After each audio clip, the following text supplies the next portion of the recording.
See, now we have to follow sign convention. So image distance is 10, but with sign convention, it will be minus 10. So that's why in the same space, you can occupy now more number of ranges. Now, some of you will ask, sir, for the platinum, it is following or not? No, it is not following. This is from the 1 mole of arsenic sulfide. So AP is to PQ ka jo ratio is going to be straightforward 4 by 1. X equal to 1, Y equal to 1, F of 1 is equal to 1 satisfies. So my name is Vipul Deshmukh and I'll be your master teacher for physics. And here we'll be discussing paper solutions. Okay. So the full length test that you've taken right now, we'll be discussing solution to each and every question. So let's start with question number 1. The principal axis of a spherical mirror is shown by the dotted line O. Okay, it is a and there is a point object O whose real image is I. So there is an object whose real image is I, and radius of curvature of the mirror is equal to. So they have not mentioned the type of the mirror, but we have to figure out what is the radius of curvature. So focal length, and then from focal length we can get radius of curvature. So first let's observe the diagram. There is an object at a height of 2 centimeter, point object. So we can imagine, for the ease of calculation, we can imagine a regular object which is equal to 2 centimeter placed at that point. And if that is the object, then we can say corresponding object's image will be produced where the image of point O is produced. So this gives us object height and image height. So instead of solving for O and I, I'm solving for that object which is at point O and object whose image is produced at point I. So from this I can get magnification. Magnification in spherical mirror is minus of V by U. That is also equal to height of image upon height of object. Height of image upon height of object. So if I use this minus of V by U, height of image is plus 2. No, not plus 2, minus 1. Because sign convention says below the principal axis, it is negative. Above the principal axis, positive. So height of object will be positive plus 2. So minus gone. You'll get U equal to 2 times V. So we got a relation between U and V. What we have to find out is focal length and then radius of curvature. What else is given in the question? Observe the diagram. 10 centimeter distance is given. So what is that 10 centimeter distance? That 10 centimeters distance between object and its image. Distance between object and its image. So think carefully. Object is 2 centimeter. Image is real, inverted, diminished. So which mirror it could be? Object is real, image is inverted, real, diminished. So it could be spherical mirror, having concave spherical mirror, where there will be somewhere focal length here and radius of curvature or center of curvature somewhere here. And the object must be beyond center of curvature, behind the center of curvature. That's why the image is between focus and C, and it is real, inverted, and diminished. We can guess this. Now, what is 10 centimeter then? So if you notice, in this case, if I show object distance, okay, object distance. So object distance will be this. This is object distance, U. Sorry, this is image distance. Apologies. This is image distance. And this is object distance, U. So difference between U and V is 10. So U minus V is equal to 10. And here we can solve these equations like two simultaneous equation. So substituting U as 2 times V minus V equal to 10. That gives us V equal to 10. So we got the value of image distance. Now if V is 10, we can put that value of V in this equation. That will give you U, which is twice of V. So twice of 10. So we have object distance as well. That is 20. Now we have to find out focal length. And from focal length, we can get radius of curvature. So 1 by F is equal to 1 by V plus 1 by U. So focal length can be written as R by 2. That is applicable for a spherical mirror. And image distance. See, now we have to follow sign convention. So image distance is 10, but with sign convention, it will be minus 10. Then object distance is 20, but with sign convention, it will be minus 20. So we can simplify this. So what I will do for simplification, I will multiply here by 2, multiply here by 2, multiply by 2 here, multiply by 2, divide by 2. Okay, then U value itself is negative, that is minus 20. So minus 10 and minus 20, common denominator we can take minus 20, and in the numerator it will be plus 3 plus 1 plus 2 plus 1, that will be 3. And here R by 2 in the denominator, 2 R by 2 in the denominator, it will become 2 by R. Now rearrange this. This will be minus 20 by 3 centimeters. Okay, so correct answer will be option C. Okay. Now, next question. In YDSC, 24 fringes are observed to be formed in a certain segment of screen. when the light of wavelength 900 nanometer is used. If the wavelength of the light is changed to 800 nanometers, what is the number of fringes observed in the same segment of the screen? Okay, so first let's visualize a typical YDSC setup. These are two slits. Okay, here is one slit and here's another slit, and there is a screen over here. And let me highlight a certain portion of the screen. Let's say this is the portion of the screen that is being observed. And when you use original wavelength 900 nanometer in this segment, let's say in this segment, okay, you get to see 24 fringes. You get to see 24 fringes when the wavelength is 900. Now you change the wavelength. So wavelength changes, so fringe width will change. So we know that beta fringe width is equal to lambda capital D by small d. Lambda is wavelength. Capital D is distance between screen and slit. And small d is separation between the slits. Now it is evident that beta is proportional to lambda. So your wavelength changes. So fringe width will also change. So in the same space, you will occupy different number of, in the same physical space on the screen, there will be different number of fringes because each fringe is of now different size. Okay. So like if you have a shelf and in that shelf amount is, the space is fixed, height is fixed. If you have thin notebooks, you can stack many of them. But in the same shelf, if you have very thick notebooks, okay, like JEE reference book, then you can only stack 2 of them, 3 of them. Space is same, but individual books width is increased, so number of the books that can be occupied will decrease. So same logic will be applicable here. We can say the distance here, okay, distance here, this particular distance which is being observed, that distance in the first case will be 24 fringes, and every fringe is beta 1, original fringe width. Now in the next scenario, n number of fringes when the wavelength is different, that is when the fringe width is beta 2. Now fringe width formula is right here. So 24 into beta in the first case, that is lambda 1 into d upon small d, equal to n into lambda 2 into capital D upon small d. So capital D cancel, small d cancel. We'll put wavelength value. Original wavelength was 900 nanometer and new wavelength is 800. So 0, 0, 0, 0 cancel. This 8 and this is cancel. So n will be equal to 9 into 3, 27. So in the same space, you can occupy more fringes now. You can see originally there were 24, now there are 27 because wavelength is reduced from 900 to 800. So wavelength reduced. So fringe width also reduced. So that's why in the same space, you can occupy now more number of fringes. Correct option will be D. Okay, let's go for next question. Now, two identical particles moving in the opposite directions with the de Broglie wavelength lambda 1 and lambda 2. It is given that lambda 2 is more than lambda 1. They combined to form a single particle whose de Broglie wavelength is lambda. They combine to form a single particle. So they are moving in the opposite direction and they combine, means they undergo collision and they form a single particle. So in the world of collisions, we call this as perfectly inelastic collision. After collision, bodies will stick together. Now, what will be the de Broglie wavelength of that combined mass is what we have to solve for. Okay. So see, this is collision happening. There is no external force. So momentum will be conserved. So if I draw, this is initial two bodies, they are identical. That means their mass will be same. Mass will be same. And after collision, they will stick together and their mass will be combined mass 2m. Okay. They have certain velocities and certain momentum. So if I write down, I have their de Broglie wavelength. So I can write down their momentum in terms of de Broglie wavelength. So we know that de Broglie wavelength is equal to h by p, where h is Planck's constant, p is linear momentum. So p can be written as h by lambda, right?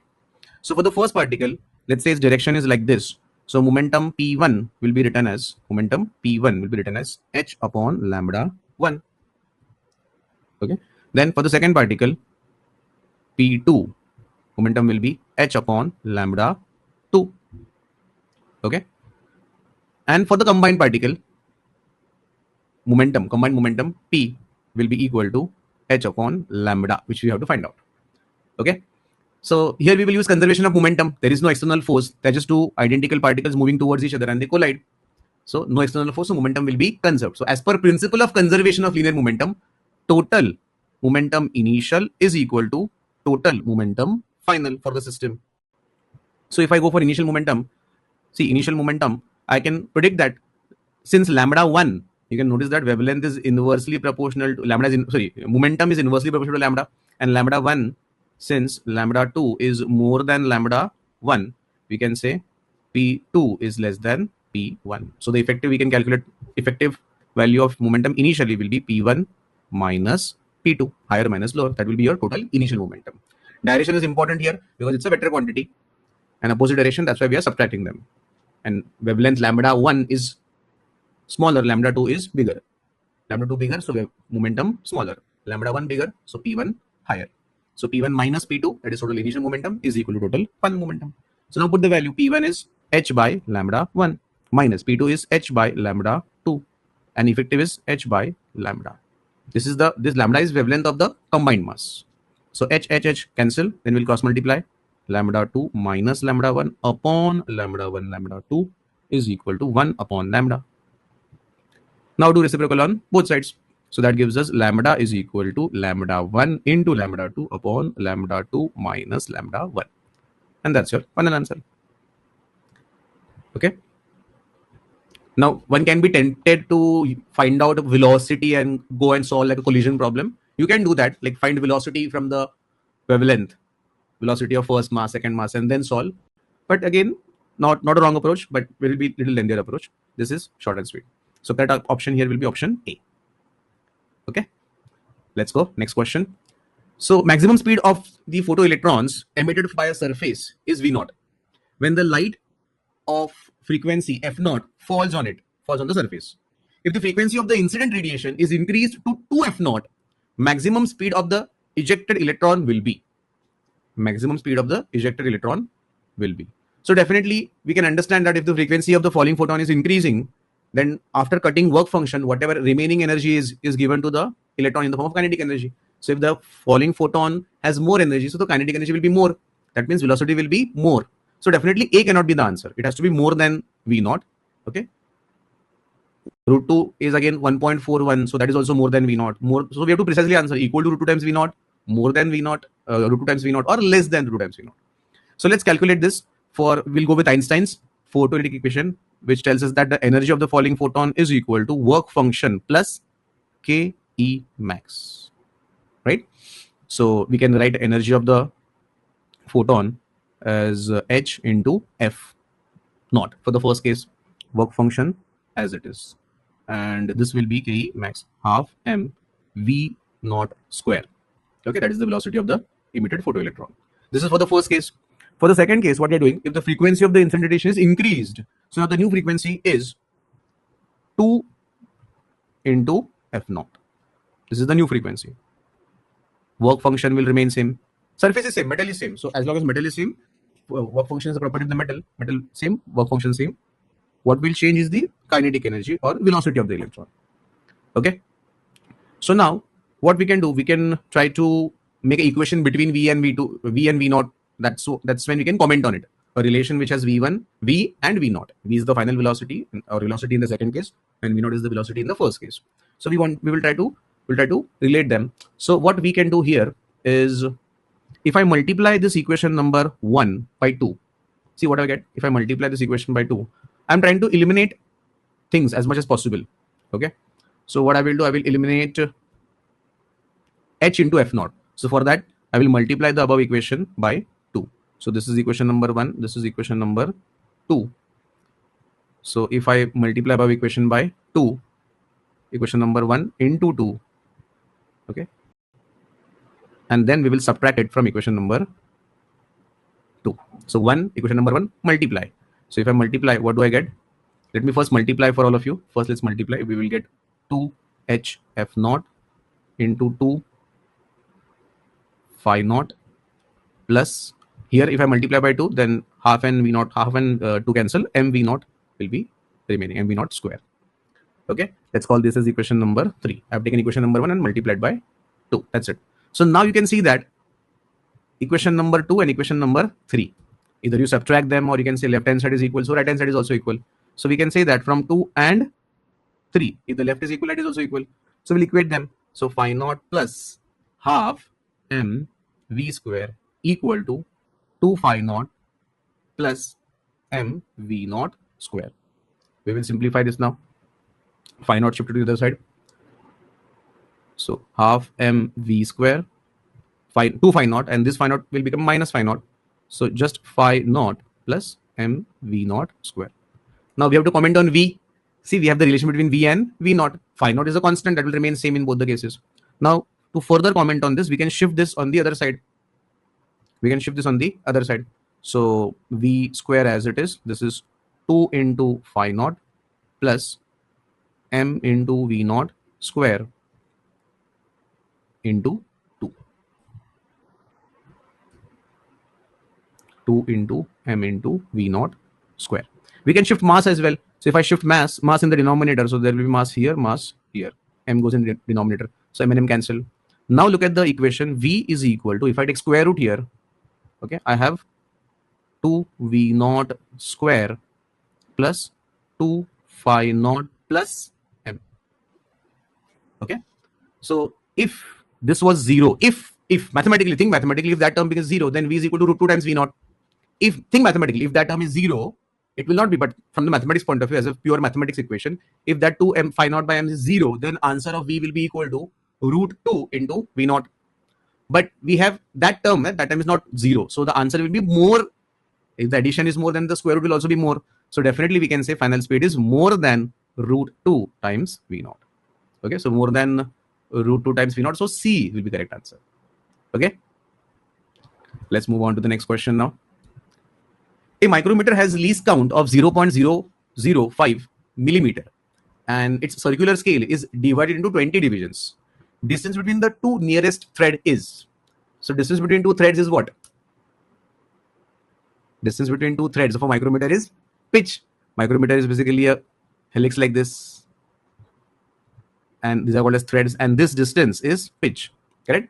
So we can write formula for least count. Least count can be written as least count is equal to pitch divided by number of divisions on the circular scale, right? So we want to calculate pitch here, so simply least count multiplied by number of divisions on circular scale.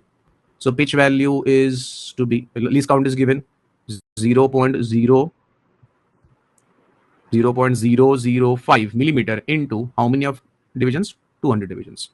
So if I adjust decimals here, it will be 0.5 into 2.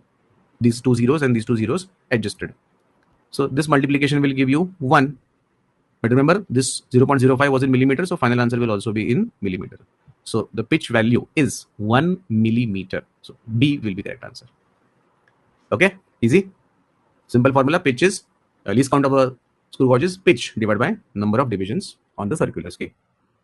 Sometimes they don't give you pitch, they give you the minimum measurement that you can do on the main scale. That is taken as pitch. If it is not given here, it was, you have to calculate that by using the given information. Okay, let's go to the next question. In an AC circuit, instantaneous value of EMF and current are given to you. E is equal to, you can see the equation in volts, current equation in amperes, SI units, average power consumed in watt.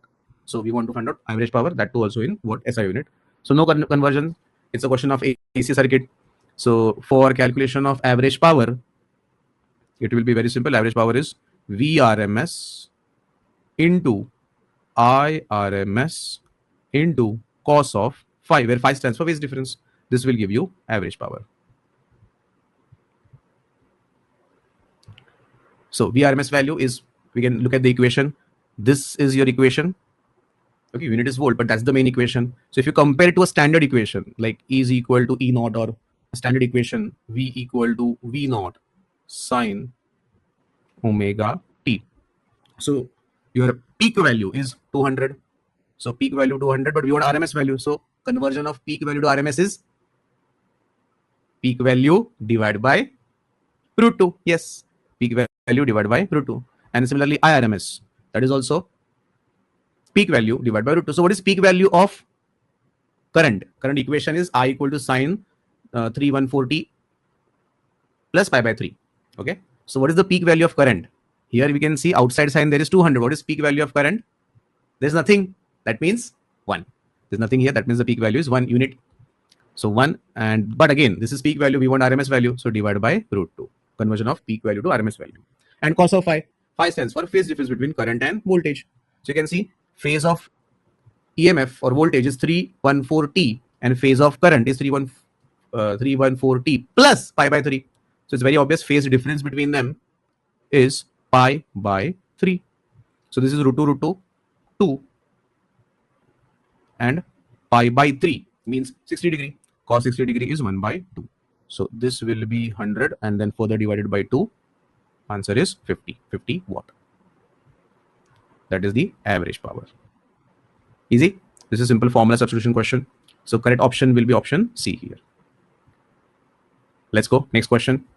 In a plane electromagnetic wave, oscillating electric field is given as EY equal to 600 sine of 4 into 10 raised to 11 pi t minus 2000 pi x, where all quantities are in SI units.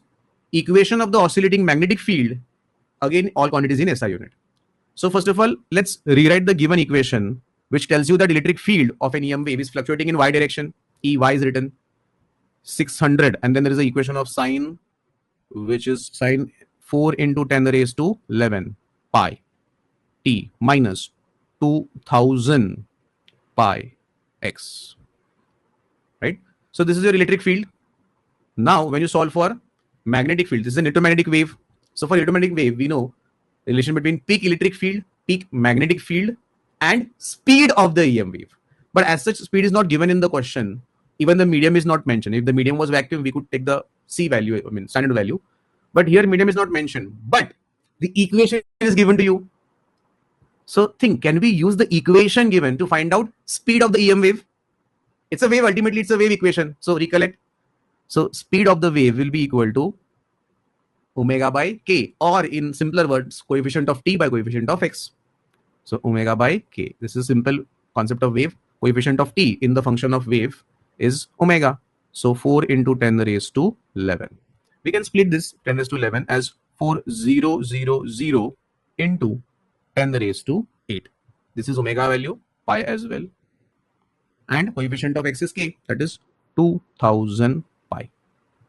Okay, so pi cancel, 2000, 4000 cancel. This is speed of the EM wave in the given medium. 2 into 10 to power 8 meter per second, SI units. And now we know speed of the EM wave, we know peak value of the electric field. Now we have to write equation for magnetic field. So first thing, by using the equation, we can understand the wave's direction, in which direction wave is traveling. Okay, so very simple trick. You take the ratio of coefficient of t and coefficient of x. This is a quick trick. Ratio of coefficient of t to coefficient of x. If the ratio is negative, then wave is traveling in positive direction. Here inside the sign, the angle, the phase has x. That means the wave is traveling in x direction. But is it plus x or minus x? Plus I cap or minus I cap? So that will be given by the ratio. If the ratio of coefficient of t to coefficient of x, we will take the coefficients with sign, of course. So coefficient of t is positive, coefficient of x is negative, so ratio will be negative. If ratio negative, then the wave will traveling in positive x direction. So this will be plus I cap. This is speed of the wave. Okay. So we have speed of the wave. We have peak value. We can get magnetic field peak value. So very simple formula. V is equal to E by B. So V value is 2 into 10 to power 8. Electric field peak value is 600 divided by B, magnetic field. So rearrange this. This will be 300 and 10 to power 8 will become minus 8. Now we'll rearrange this. This will become 3 into 10 to power minus 6. 3 into 10 to power minus 6. Okay. Tesla. So this is magnetic field peak value, which is same in all the options. Now we have to be careful with direction. You have to be careful with direction. So here, notice that velocity of the wave is in x direction. That we come to know from this phase angle. Then electric field equation has already confirmed that electric field is changing in y direction. So for EM wave, electric field, magnetic field, and velocity, these three are perpendicular. And the interesting relation between them is, if you can recollect, it is C cap. C stands for speed of the EM wave. We can write V as well. V cap is equal to E cap cross B cap. So cross product means it will be V is perpendicular to both E and B, and EB itself will be perpendicular to each other. So they are three mutually perpendicular. So if the velocity takes X, electric field takes Y, then magnetic field has to take Z, correct? So magnetic field has to take Z. That means it can't be BX or BX. Options C and D are eliminated. Okay, again I will repeat. Electric field, magnetic field, and velocity. These three will be mutually perpendicular. So electric field takes Y direction, velocity takes X direction, I cap. So remaining is Z direction. So it will be either plus Z or minus Z, but it is Z. Okay. Now how to get the exact direction. I mean, exact minus sign is there outside. Is it correct or not correct? That we have to understand. Okay. So for getting the minus sign, what we can do, we can absorb that minus sign inside, or better, if without that also we can figure it out by using this relation. Okay, electric field equation is given to you. Do trial and electric field is equation given to you, that is J cap. Okay, magnetic field is to be counted, to be measured, to be figured out, and velocity is I cap. So now here it could be either plus K cap or minus K cap. Okay, so if I do trial and error, if I take trial and error plus K cap, so then we all know this order of cross product I, J, and K. If you go in this order, then the answer will be positive. So what is the answer for I cross J? I cross J is plus K. What is the answer for J cross K? J cross K is plus I. So J cross K is plus I. So this, the assumption is correct. The left hand side is equal to right hand side. So magnetic field in plus Z direction plus K cap is correct.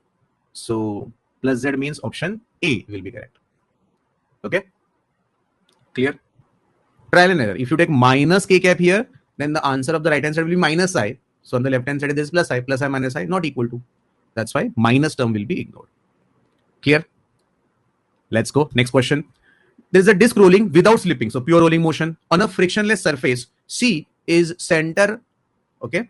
Q and P are 2 points equidistant from the C. Let Vp, Vq, Vc be the magnitudes of the velocity at point P, Q, and C. Then we have to comment on their values. Which one is bigger? Which one is equal or not equal? Smaller, greater? Exactly. Etc. Etc. So since it's a pure rolling motion, that means there is rotational motion plus translational motion. So if you focus only on the translational aspect, then the center of mass has velocity Vc. And because of only translational aspect, every single particle will have velocity equal to Vc. Is this the net velocity? No, but because of its translational aspect, since the body has translational motion also, every particle will have velocity as much as center of mass. So this is one thing. Now every particle is also rotating about center of mass. So there is one more linear velocity obtained because of the rotational aspect, and that can be calculated by the formula V equal to R omega. Okay. For both the particles, see, C particle will not have any angular velocity. C particle is the point about which the object is rotating. So for C particle C, Vc is the net velocity. But for Q particle or for P particle, you can be careful. Velocity we can find out. So let me show the path of these two particles. If I draw path of Q and P, it will be something like this. This is how the Q and P particles are traveling. Okay. So the linear velocity that Q and P particle will get because of the rotational motion. I will repeat once again. The linear velocity that P and Q particle will get because of the rotational aspect will be tangential. V equal to R omega, tangential. So that tangent will be drawn like this. This is velocity because of rotational motion. Okay. So now notice that Q point has this velocity as well as this velocity, which we have to add vectorially to get the final answer. Similarly, for P particle, velocity will be tangential. So look at the arc, look at the cycle, and tangential means like this. Again, R into omega. So here, you can observe from the vector's point of view, for Q point, I'm adding two velocities, Vc and R omega. I'm adding two velocities, Vc and R omega. For C point, I'm not adding anything, just Vc. For P point, I'm subtracting Vc and R omega because they are in the opposite direction. So vectorially, they have to be subtracted. So by that logic itself, we can say V for point Q will be highest because there we have to do resultant of two vectors having acute angle between them. So definitely resultant will be more than Vc and R omega. So that will be highest. Then there will be Vc because there is no addition subtraction. And P point will have least amongst the three because Vc minus R omega we have to do. So the final velocity of P point is definitely lesser than C point. That's it. This is the answer. Vc greater than Vq greater than Vc greater than Vp. Correct answer is A. Okay. So here we have to understand the main concept that, yes, main concept is when body performs a rotational motion, it is combination of rolling motion. It is combination of rotational and translational motion both. Okay. Let's go. Next question. There is a particle of mass m released from the rest on a rough inclined surface of a wedge, and wedge is of mass 2m, which is also at rest. Okay. So initially particle is also at rest and wedge is also at rest. So the particle is released from the rough on the rough surface. Then the wedge itself is placed on the smooth surface. If the acceleration of the particle with respect to wedge is a naught, then what is the acceleration of center of mass of the system? Acceleration of center of mass of the system. Okay. So body is sliding down, block is sliding down on the rough incline, wedge is placed on a smooth surface. So wedge will also move, body sliding down. But see, there is no unbalanced force acting on them. There is friction acting. See, the reason of 2m moving is friction applied by m on 2m. Okay. And m is moving because of its own weight. So weight force, that too is in vertical direction. Horizontally, there is no force. Friction is internal force. Friction is internal force. So vertically, there is horizontally, there is no force. In x direction, there is no force. Friction is also not there. The friction between m and 2m will be internal force. So it will cancel each other. There is no external force for the entire system. And we have to solve for the acceleration of entire system. So since there is no external force, okay, if you take both of them together as one single system, even vertically force is balanced. If you take both of them together as one single system, weight equal to normal reaction vertically. Okay. So there is no force horizontally. There is no external force horizontally, and vertical force is already balanced. Weight equal to normal reaction. So there is no external force, and that's why there is no acceleration to the center of mass. There is no need of any calculation. Acceleration of center of mass will be 0. Now, why it is 0? Because initially both of them were at rest. Wedge as well as block were at rest. So the blocks were at rest. That means their velocity of center of mass is 0. Their acceleration of center of mass is 0. And after that, there is no unbalanced force. Hence, acceleration of center of mass was 0, will remain 0 only. D is the correct answer. Okay. Moving on to the next question. There is an object of mass 3 kg. It is projected from a point on the horizontal plane, the speed of 20 meters per second at an angle of 60 degree. We can visualize this. See, whenever you read problems of physics, especially mechanics problem, visualize that is happening in front of you. Imagine there's a plain ground and object is shot. Close your eyes if needed, and imagine this is happening. Okay, because like more than 50% of the questions of physics, especially entrance questions, is about visualization. So there's an object of mass 3 kg shot with a speed of 20 meters per second at an angle of 60 degree with the horizontal. Object explodes at the highest point and breaks into two parts, 1 kg and 2 kg. At the highest point, it explodes. The fragment of mass 1 kg moves horizontally at the speed of 15 meters per second in backward direction. Okay, and this is just after the explosion. This has been seen.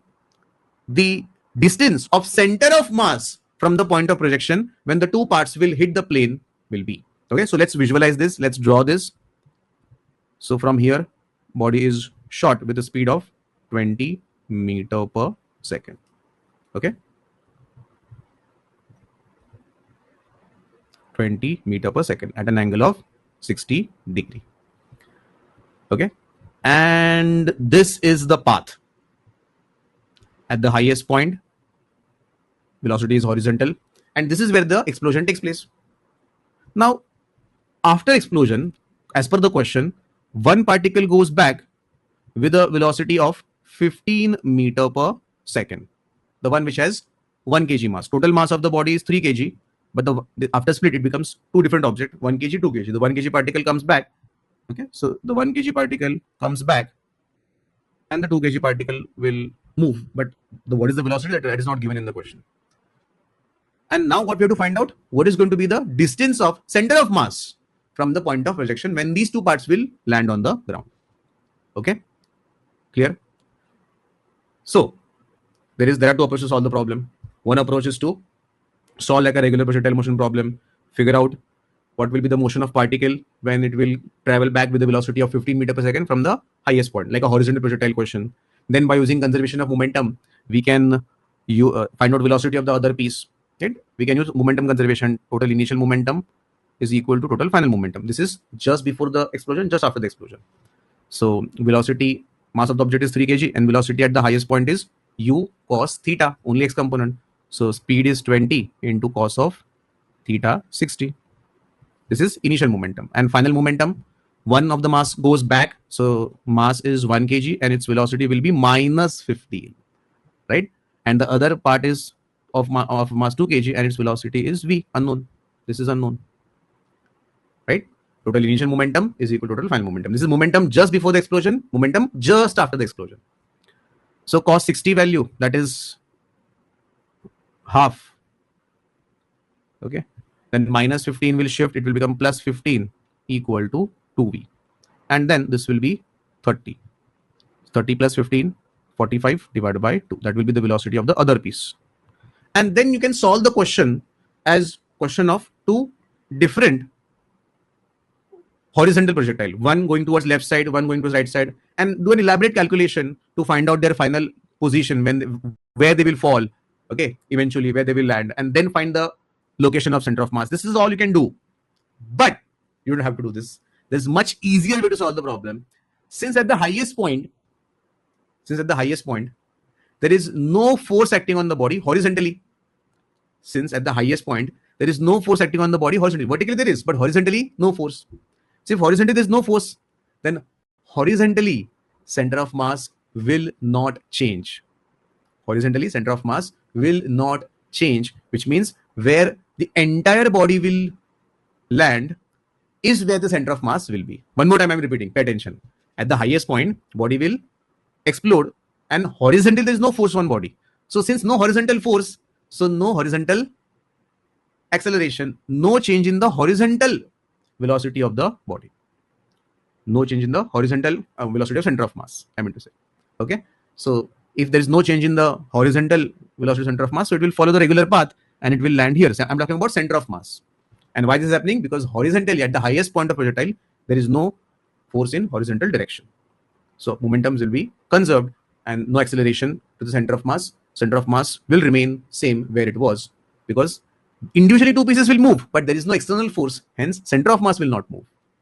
So where the regular body would land, exactly same location, the center of mass will be, it will not change. The physically two bodies will fall at two different locations, but the center of mass will be still at the same location as if it's one single body. Okay. So we have to just find out range. By that mean, we have to just find out range. That's where they will land. Here, particle will not land. Here, center of mass will land. Okay. So where center of mass is landing is basically the entire body, is where the final center of mass will be, because no force in horizontal direction. So horizontally, there is no change in the location of center of mass. So let's calculate now R. R is equal to U square sine 2 theta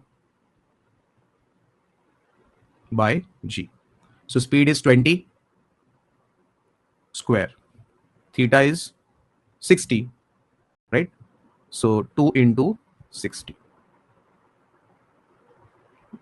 Sine 2 theta upon G. G value is taken as 10.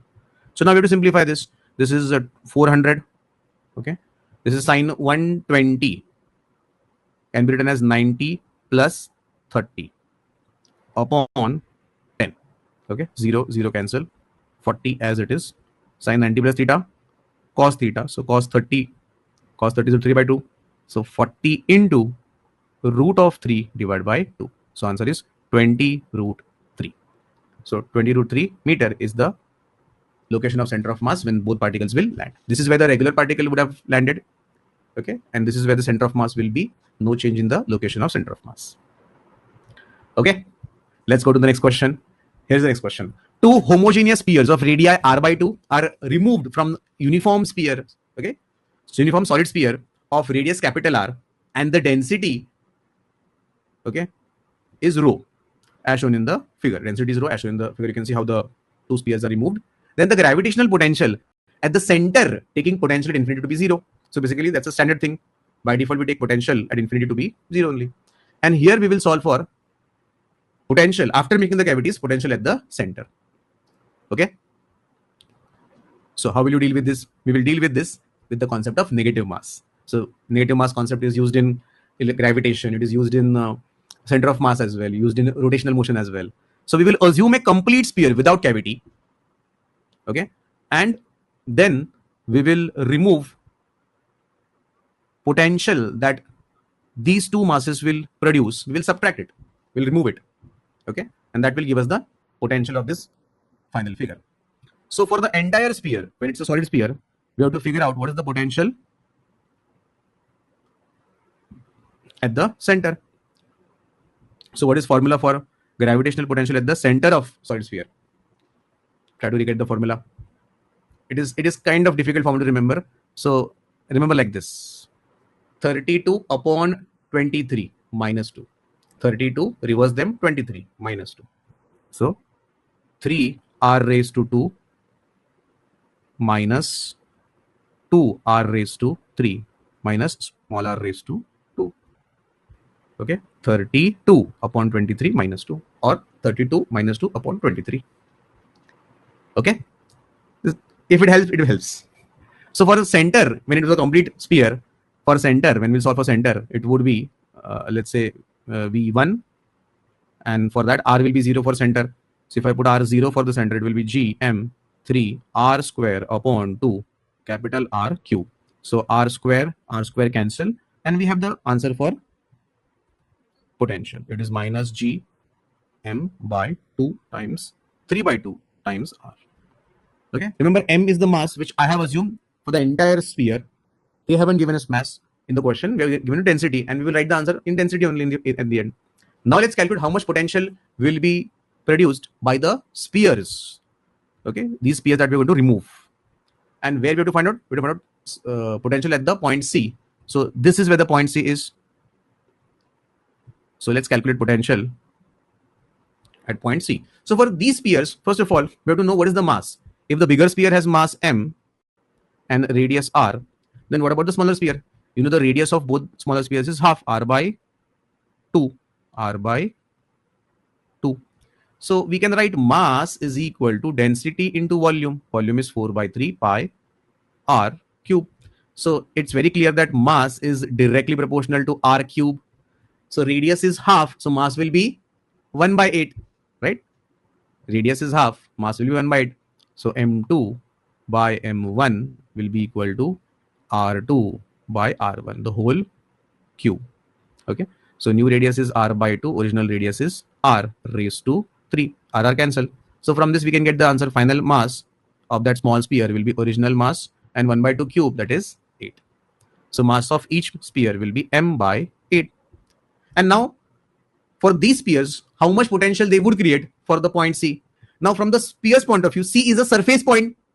So for point on the surface of a sphere, whether it is a solid sphere or hollow sphere, potential is exactly same. It is same as point charge or point mass, minus G capital M upon capital R, where minus G capital M means mass of the sphere, that will be m by 8, divided by radius, that will be r by 2. Wait, this is for one sphere. We'll have to multiply by 2 because there are two identical spheres.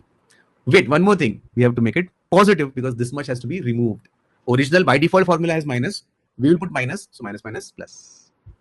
Okay. So now we can simplify this. V of the spheres. So G m by r. This 2 will move up. So 2 into 2 upon 8. Okay. Perfect division. So that gives us Gm by 2 r. So this is potential produced by the sphere. Now we will add them.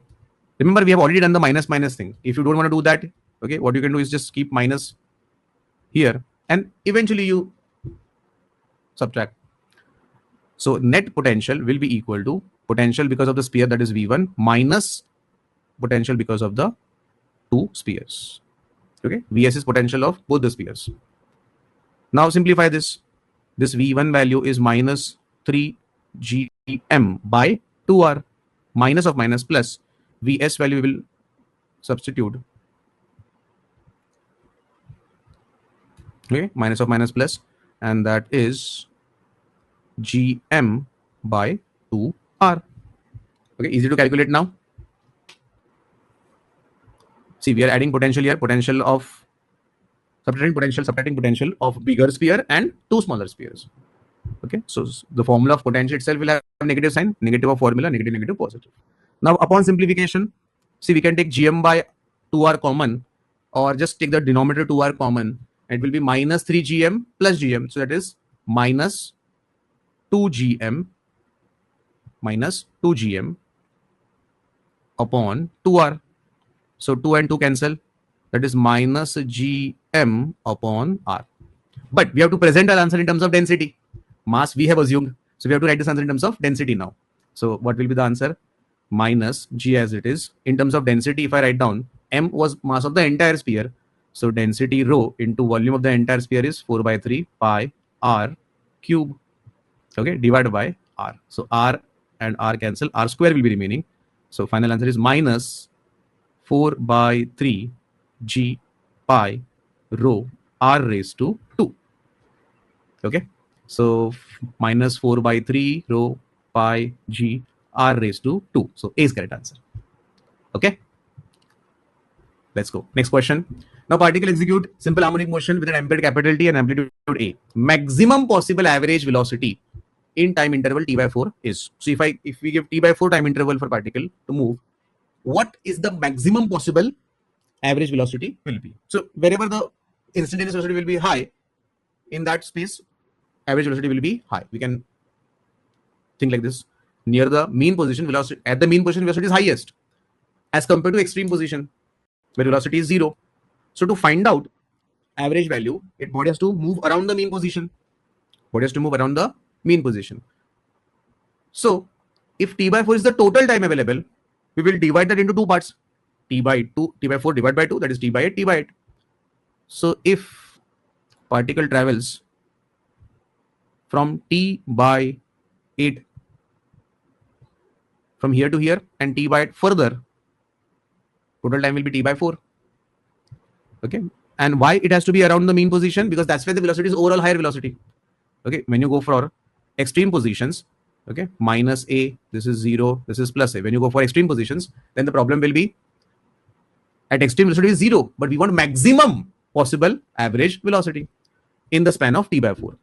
So we will figure out that, okay, when the body is near the mean position, that's the possibility of highest speed, thereby having highest average speed, average velocity. So since the nature is symmetric, we divided the time into two parts, t by 4 into two parts, t by 8. Now where will the particle be when it goes from here to here and time is t by 8? Let's calculate. So if the particle starts from mean position, then x is equal to a sine omega t, from starting from mean, so alpha will be 0. So a as it is, omega replaced as 2 pi by capital T and small t replaced as t by 8. So t cancel, 2 and 8 cancel, that's 4, pi by 4. A sine pi by 4, which is 45 degree. Sine 45 is 1 by root 2. So a by root 2. So particle will be traveling up to a by root 2 on this side. Okay, and if it starts from this, goes to mean position, time is t by 8, distance covered is a by root 2, goes further and will cover again a by root 2. Okay, this is the distance that body will cover in the span of t by 8 plus t by 8. Now we can calculate average velocity maximum. Okay, so where it is maximum, that we found out by analyzing the velocity, by knowing the velocity, where velocity is maximum, where is minimum. So in which range velocity can be maximum when it is near the mean position. So divide the time in equal half, because both sides of SHM are symmetric. So as we know, average velocity is total displacement upon total time. So displacement will be a by root 2 plus a by root 2 divided by time is t divided by 4. So simplify this. This will be 2a by root 2 and t by 4 will become 4 by t. Okay, so simplify this. We can rationalize if the answer is not like this. Yes, we will rationalize, multiplying by root 2, dividing by root 2. So 2 into 4 into root 2 into a, in the denominator root 2 will become 2. 2 cancel, and that's your final answer, 4 root 2 a by t. So 4 root 2 a by t, 4 root 2 a by t is option D. There must be a here. Okay, fine. Okay, awesome. Let's go. Next question. In a vertical circle of radius r, at what point in its path, particle has tension equal to 0 if it is just able to complete the vertical circular motion? Okay, so this is a knowledge based question. If you have analyzed vertical circular motion, then when the particle is at the highest point. Okay, let me draw the FBD for the highest point. At the highest point, if I draw the FBD, there will be weight acting vertically downward, mg, and tension along the thread away from the body, that is also downward. So in this case, T plus mg will be equal to mv square by r. T plus mg is the total force along the radius towards the center, and that will play the role of centripetal force. But if you are solving for the bare minimum condition, okay, just completes, that means the velocity is minimum, energy is minimum. So if you reduce velocity, that means the demand of centripetal force will reduce. So obviously supply will reduce. Tension is a self-adjusting force. So if you try to make V minimum, then mg cannot change. Mg is fixed. What will change is T. So for minimum value of V, your tension should be minimum, and minimum tension will be 0. So this is the tension value, 0 at the highest point. Then only mg is the force which provides the necessary centripetal force. Okay, that's the case of barely completes the vertical circular motion. Okay, and for any other point, tension is more than this, so that cannot be 0. At the highest point only, tension can be least, and the least value is 0. For any other value in the vertical circle, we need some tension, it cannot be 0. So the answer is option A. Okay, next question. This is a steel string. Area is given to you 10 millimeter square. Length is given to you 80 centimeter, fixed at both the ends. It vibrates at 600 hertz in fourth harmonic. Okay. The density of the steel is given to you 8000 kg per meter cube. Then tension in the string will be. So what we will do now, we have to find out tension in a string. It is already in the fourth harmonic. String is fixed at both the ends. So this is a typical study that you do in study of standing wave. String fixed at both the ends, string fixed at one end, open organ pipe, close organ pipe. So here it is string fixed at both the ends like this. So you know both the ends will be node, and then there will be antinode, node, antinode. Okay, different number of loops are possible. So here it is in fourth harmonic. So we can write down the formula for frequency. Frequency is equal to P upon 2L. P here stands for number of mode or number of harmonic under root of T by mu. Mu is linear mass density. Now linear mass density means mass of the wire divided by length of the wire. But mass of the wire can also be written as, wire is like a long narrow cylinder. So mass can be written as density into volume, and volume of the wire is cross section area of the wire into length of the wire. Length is already there in the denominator. This is volume, cross section area A into length, considering it like a long narrow cylinder. So L cancel. We have linear mass density as rho into A. So we have to find out tension eventually. Let's square and simplify. So n square P square 4L square. Here root will get cancelled. We have to solve for tension. So tension on one side, everything is on the other side. So n square into 4L square mu upon P square. Now it's time to substitute all the values. N is frequency, that is 600 square. Then 4 L is length, but be careful, we have to substitute value in SI unit. So length is 80 centimeters, so 0.8 meter. 0.8 meter square. Then mu is linear mass density, which can be written as density into area. We will solve here only. Density is 8000 and area is 10, but it is in millimeter square. So millimeter to meter is 10 raised to minus 3. Square will be 10 raised to minus 6.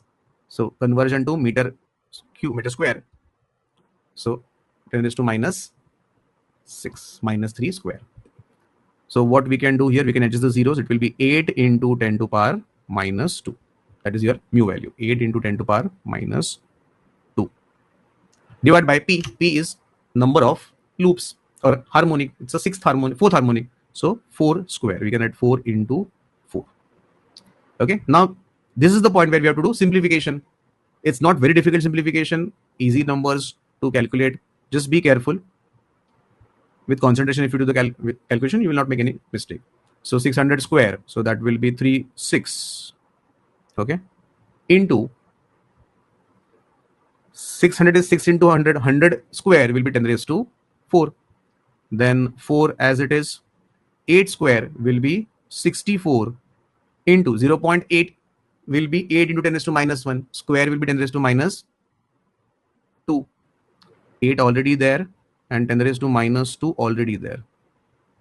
divided by 4 into 4. So 10 raised to plus 4 and minus 2 gone. Okay, 4 into 4, 16. So this 4, 16 and 64 cancel. Okay, or we can do like this. So this 4 cancel, this 4 and this 8 cancel, remaining is 2. So what are the numbers? Just multiply them. 36 is remaining, then 64 is remaining, and then 2 is remaining. Okay, this will give you the final answer. Clear? Okay, I will leave the rest of the calculation to you. Complete the calculation. Next question is, a wire carrying current I and another wire carrying current 2I in the same direction produces magnetic field B at the midpoint. Okay, a wire carrying current I, another carrying current 2I in the same direction produces magnetic field B at the midpoint. So let's show wire 1 and wire 2. Okay, and they are carrying current in the same direction. This is the current, this is the current. Current value is different. So here current is just I, whereas here current is 2 times I. And now the net magnetic field that they produce at the midpoint, exactly at the midpoint. So let's assume the distance between them is D, 2D. Let's assume the distance is 2D. So this distance is D and this distance is also D. Current is traveling in the same direction, so current is assumed upwards. So now let's calculate net magnetic field, and net magnetic field at the midpoint, let's say the point is M. We can obtain that by formula of magnetic field by a infinitely long wire. Okay, so magnetic field by very long wire, infinitely long wire, is mu naught upon 2 pi I by D. Okay, mu naught upon 2 pi constant, I current in the wire, D is the perpendicular distance of the point from the very long wire. Okay, so they have said B to be the net magnetic field when both wires are there. So magnetic field produced by the first wire, for the first wire, mu naught upon 2 pi I by D. This is for the first wire. And magnetic field by the first wire will be going into the screen. Right hand rule, keep the thumb in the direction of current and then curl the fingers like this. So while passing through point M, fingers will go into the screen. So this will be cross. Then for second wire, mu naught upon 2 pi I 2I by D. Okay, and this will be, keep the thumb in the direction of current and grab the conductor. So passing through M, fingers will come out. So this will be dot. Okay, so to get the resultant here, see, one is dot and one is cross. So we have to eventually subtract. So the net magnetic field will be, see, dot is bigger in magnitude. If you notice, the dot magnetic field is bigger and the cross magnetic field is smaller. So we'll have to subtract, and the answer of subtraction will be mu naught I upon 2 pi D. Basically 2I minus I. Everything else is common. Taking 2I dot positive cross negative. So this is the net magnetic field when both wires are there. Okay. Now question says that, I hope everybody is clear with that cross dot part. Cross dot comes from the right hand rule. Why are we subtracting them? Because they are in the opposite direction. One is dot means perpendicular paper and coming out of the paper, and cross means perpendicular paper and going into the paper. So that will be opposite direction. So the resultant will be subtraction, and the direction will be as per the bigger vector. So this one is bigger vector, which is dot. So hence the final magnetic field is dot. Okay. Now the question is, if you switch off the wire, if the 2I wire is switched off, okay, that wire is switched off. Now what is the magnetic field at point M? Say midpoint. Now there's only one wire. So if I call this magnetic field to be B dash, that is equal to mu naught I upon 2 pi D. Current is I, perpendicular distance D. This is the magnetic field because of only wire number, wire having current I. So just compare, it is equal to B only. So correct answer is option C. Okay, so the resultant magnetic field when both the wires were there and when the wire 2I is removed is same only.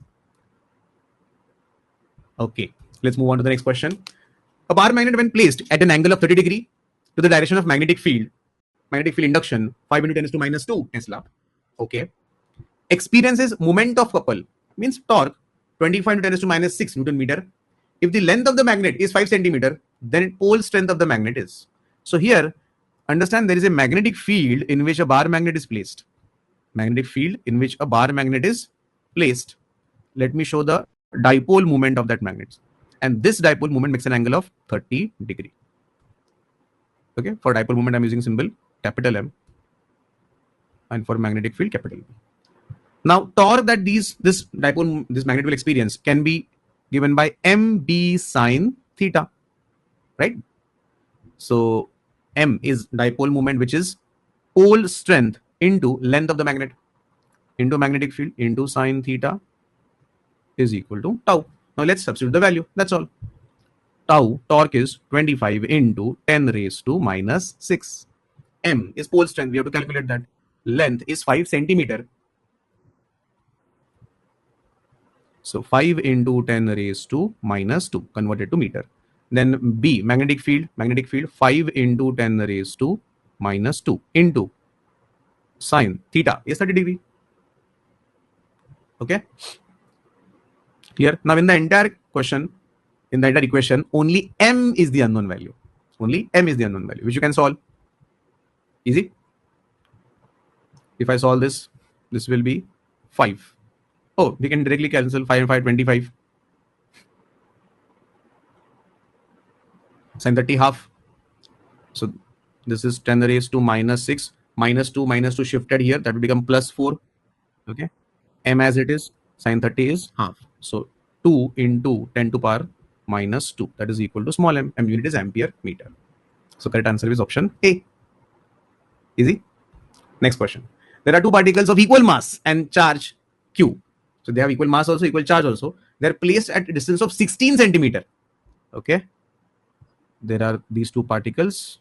Their mass is same. Charge is also same. And they are placed at a distance of 16 centimeter from each other. Okay.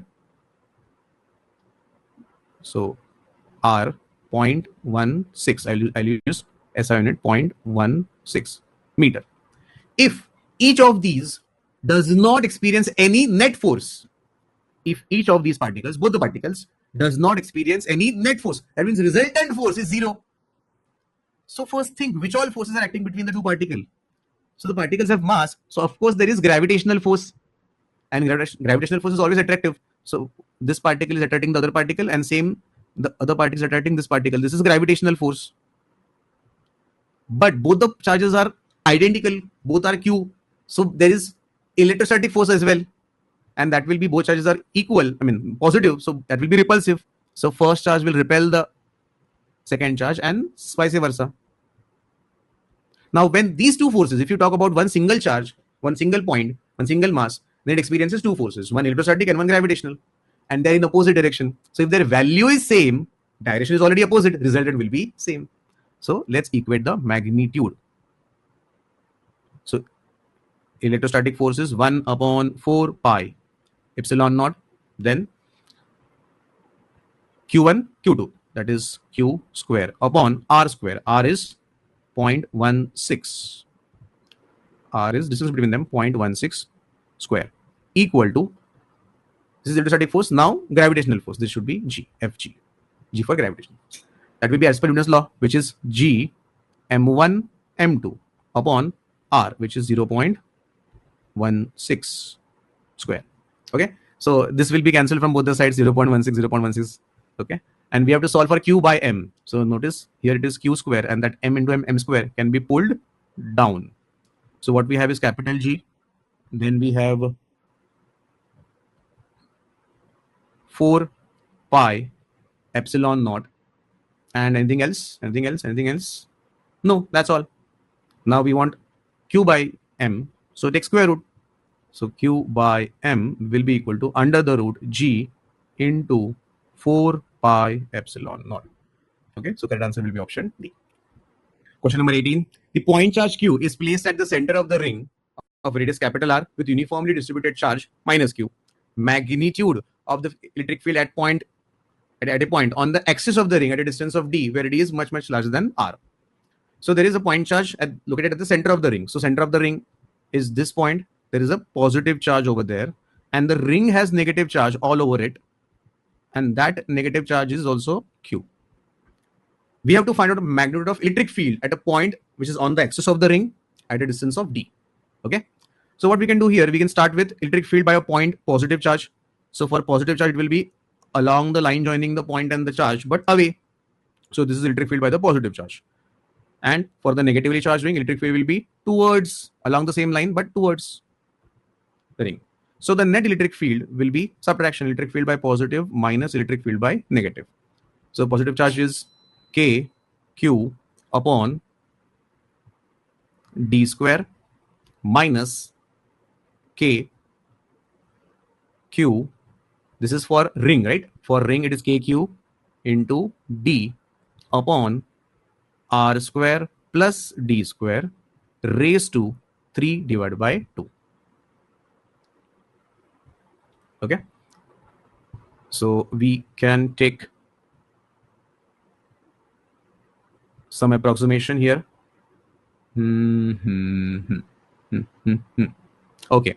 So KQ upon D square as it is, KQD as it is. If I pull this in the numerator, I will get R square plus D square raised to minus 3 by 2. Okay. So now, since D is much higher than R, we can also say D by R is much higher than 1, or R by D is much lesser than 1. So we will manipulate for this for binomial approximation. Okay. So this is first pulled in the numerator. So KQ by D square. Now KQD, to make R by D in the equation, I will take D common. So if I take D square common here, D square common raised to minus 3 by 2, that is gone. And now we have 1 plus, sorry, R by D raised to 2 plus 1 raised to minus 3 by 2. Okay. So in this term, we have taken D square common. There was no D square with R square, so we divided by D square and then we took common. Okay. Use binomial approximation now. So first term as it is, KQ by D square minus KQ D raised to D as it is. Okay. D raised to 2 raised to 3 by 2. Okay. And here I will use binomial approximation. So as per binomial approximation, that power 3 by 2 will come down as a coefficient. So minus 3 by 2 into R square into upon D square. Okay. And then we can simplify. Okay. Then it's a simple calculation. We can get KQ upon D square minus KQD upon D raised to 3. 1 minus 3 R square D square. Okay. Complete the calculation. Final answer will be option C. Okay. The arithmetic part I'm leaving up to you. Fine. Okay. Let's move on to the next question. Okay. Next question. The electric field on the two sides of a large, thin and uniformly charged plate area is A, is shown. The total charge on the plate will be. Okay. So here, plate has certain charge. Electric field on the left side, on the right side is given. We have to figure out how much charge is there on the plate. So we will use a very simple concept. We'll calculate flux, and then if we have the net flux, we can calculate charge by using Gauss law. So for the left side, if you calculate flux, electric field is entering into the plate, so it will be negative. Okay, E1 into area A, it will be negative. For the right side, electric field is coming out of it, so positive. Electric field is E2 into same area A, and this is your net flux, total flux. But as per Gauss law, this total flux is equal to charge enclosed divided by epsilon naught, right? So take area common, minus E1 value is 8 plus E2 value is 16, right? Into epsilon naught equal to Q enclosed. So Q enclosed will be equal to, this is 8 epsilon naught A. That answer is D. So we calculate the total flux from both the sides. One flux is negative because electric field is going into the plate, so that will be negative flux, and one is coming out of the plate, so positive flux. Total flux is equal to charge enclosed upon epsilon naught. Epsilon naught shifted to the other side, we got the charge enclosed. Okay. Now moving on to the next question. root mean square velocity of oxygen gas molecule is V.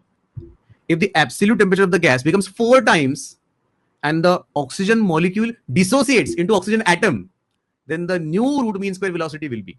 So RMS velocity means root mean square velocity is equal to under root of 3RT by M naught. So here R is universal gas constant, T is temperature in Kelvin, M naught is molar mass. Now we're making two changes here. First is temperature becomes 4 times. This is the original velocity of oxygen, okay, of O2, let's say. This is O2. And now when it becomes O, so it's not oxygen gas now. We have different oxygen molecules. So what will happen here? It will be 3R. Temperature becomes 4 times. So 4 times T. But that's not the only change. Now your molar mass will also change. Molar mass will also change. Earlier it was M naught. Now molar mass will become half because O2 became O. So molar mass will become half. So original molar mass was M naught. Now it will be M naught by 2. So 2 will move up. That will be 4 into 2, 8. Then 8 into 3RT by M naught. So we can split this root 8 and root of 3RT by M naught. So root 8 is 4 into 2. Out of 4 can be taken out of it, 4 root 2. And this is your original velocity of oxygen gas, which is given as just V. So 2 root 2 V. That is the velocity of oxygen, RMS velocity. So that answer option D. Okay. Now moving on to the next question. The internal energy U of an ideal monatomic gas, number of moles 1 in a cyclic process A, B, C, D, A, varies with the volume V as shown in the figure. The temperature of the gas at B and at C is given to you, 400 and 300 Kelvin. The net heat absorbed by the gas during the process B, D, B, A, B, C, D, A is 4 into N R ln of 2. Find value of N here. Okay. So we have to calculate net heat absorbed in the process, right? Net heat absorbed in the process. That is what we have to calculate. Okay. Cool. So we'll study part by part. So A to B, you can see that volume is increasing. This is energy versus volume graph. Internal energy versus volume graph. Please note that. So A to B, volume is increasing, and A to B, volume is increasing but energy is not increasing. So energy not increasing, that means temperature is constant. That means it is isothermal process. Yes, it is isothermal process. So we can calculate work done for that part itself. Okay. So in that case, heat provided will be equal to work done, and work done in isothermal process is nRT, number of moles 1 R, and temperature for the A to B portion. A to B. B temperature is 400. Okay. So this will be nRT ln of V2 by V1. So volume becomes 2V0. So let me replace here only. Volume goes from V0 to 2V0. So 2V0 upon V0. Okay. So this and this cancel. That gives you heat absorbed in the process of AB alone. So this is 400 R ln of 2. Okay. Then let's solve for B to C process. So in B to C process, you can see that there is no change in volume. Volume remains constant. So no work is done. But energy is changing. Energy has decreased. So here if I calculate in this B to C process, work done is 0, but energy has decreased. So heat is equal to delta U, and delta U is equal to NCV delta T. Since it's a ideal monatomic gas, so degree of freedom for monatomic gas is monatomic 3. So from that we can get the CV value. CV is F into R by 2. So 3 into R by 2. So let's put all the values here. Number of moles 1, CV value is 3R by 2, and change in temperature when it goes from B to C. See, temperature at B is 400. Temperature at C is 300. So 300 minus 400, it will be minus 100. Okay. So this is minus 150 R. That is work done, heat absorbed in B to C part. Now similarly, we will solve for C to D, D to A. So let's solve for C2D. So for C2D, again, energy is constant. So temperature is constant. Isothermal process. But here it's reverse. Here it is reverse. Here body is reducing its work. I mean, work is negative. So that means heat is released from the system. Okay, how much it is we can calculate. Since C2D, temperature is constant. So Q will be equal to work done, temperature constant, no change in internal energy. And again, nRT, number of moles 1, R, temperature this time will be 300. Okay, and ln of V2 by V1. So final volume here is V naught, initial volume is 2 V naught.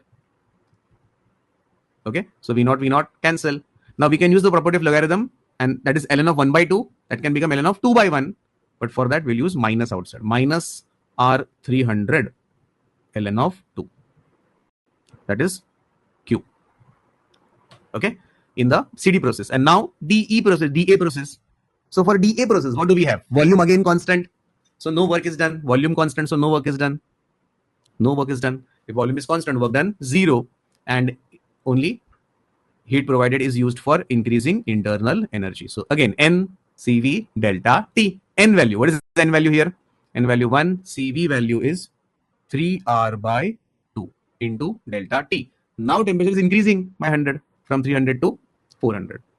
Okay. So this is Q1, Q2, Q3, Q4. If I simplify this, this will be 150 plus 150 R.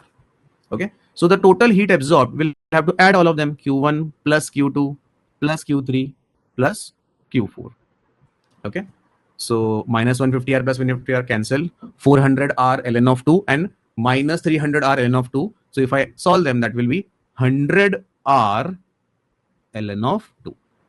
Okay, this is Q1, this is Q2, this is Q3, and this is Q4.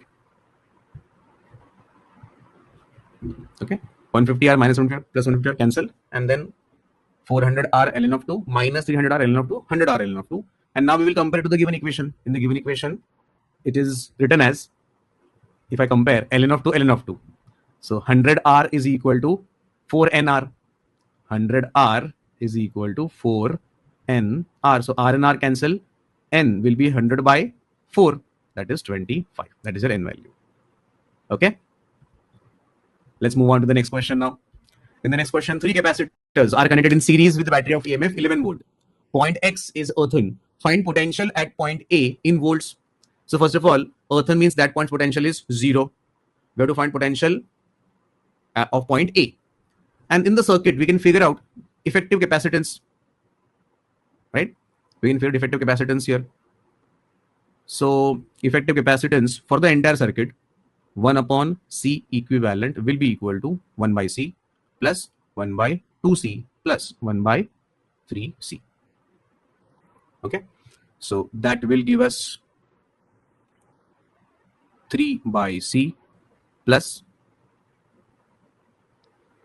6 by C. 6 by 6C. 6C. Then 3 by 6C plus 2 by 6C. Right? Now, this will give us C equivalent. Okay. Is there any other way we can handle this? C equivalent value will be 6 into C divided by 9 plus 2, 11. Okay. That is C equivalent value. Cool. Now, this is C equivalent. We will calculate what is the total charge. C equivalent is available. We can get total charge. Q will be equal to C equivalent into V. So C equivalent value is how much? C equivalent value is 11, 6C by 11. Voltage is how much? 11. So Q value is 6 coulomb or 6C. This is the charge value. Okay. Now that we know charge on each capacitor, this is series combination, so charge will be same. So now if I start with 0, and if I travel towards left side, see, if this is how the battery is, then this plate will be positive, this is negative, this plate positive, this is negative, this plate positive, this is negative. Okay, so if I travel from O to A, so x to A, x point's potential is 0 volt.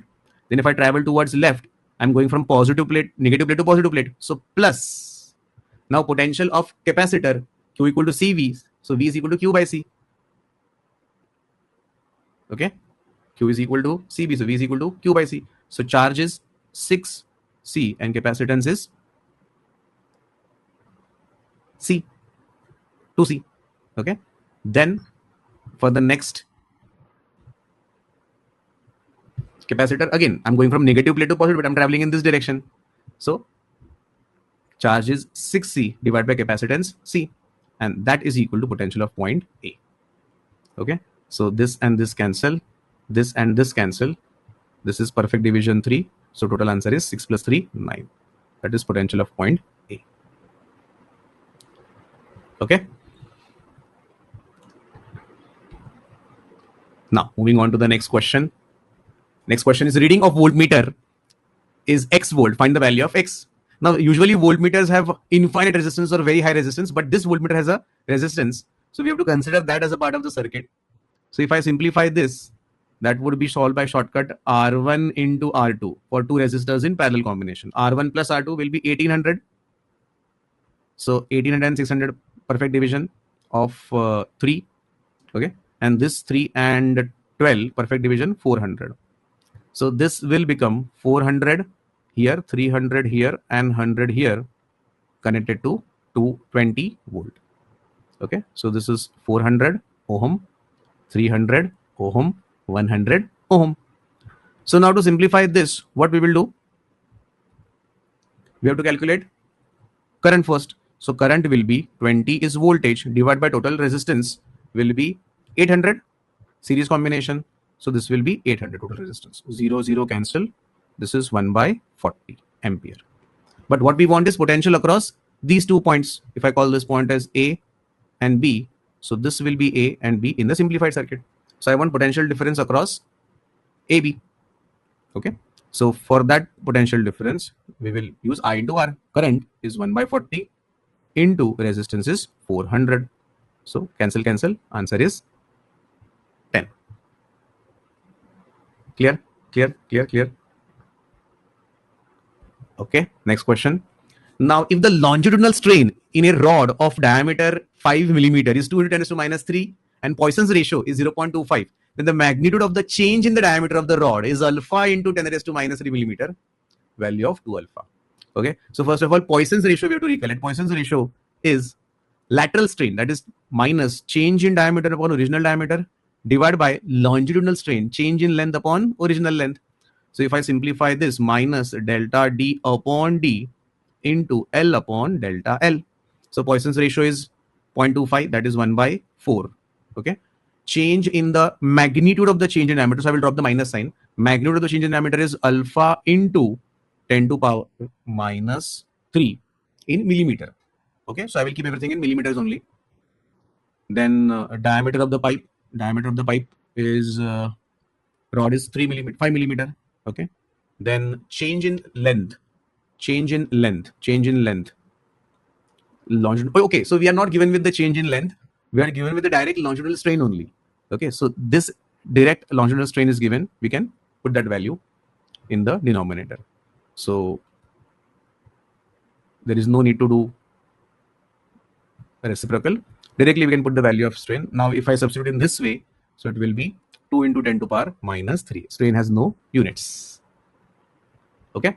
Now simplify this. 10 raised to minus 3 cancel. This and this cancel.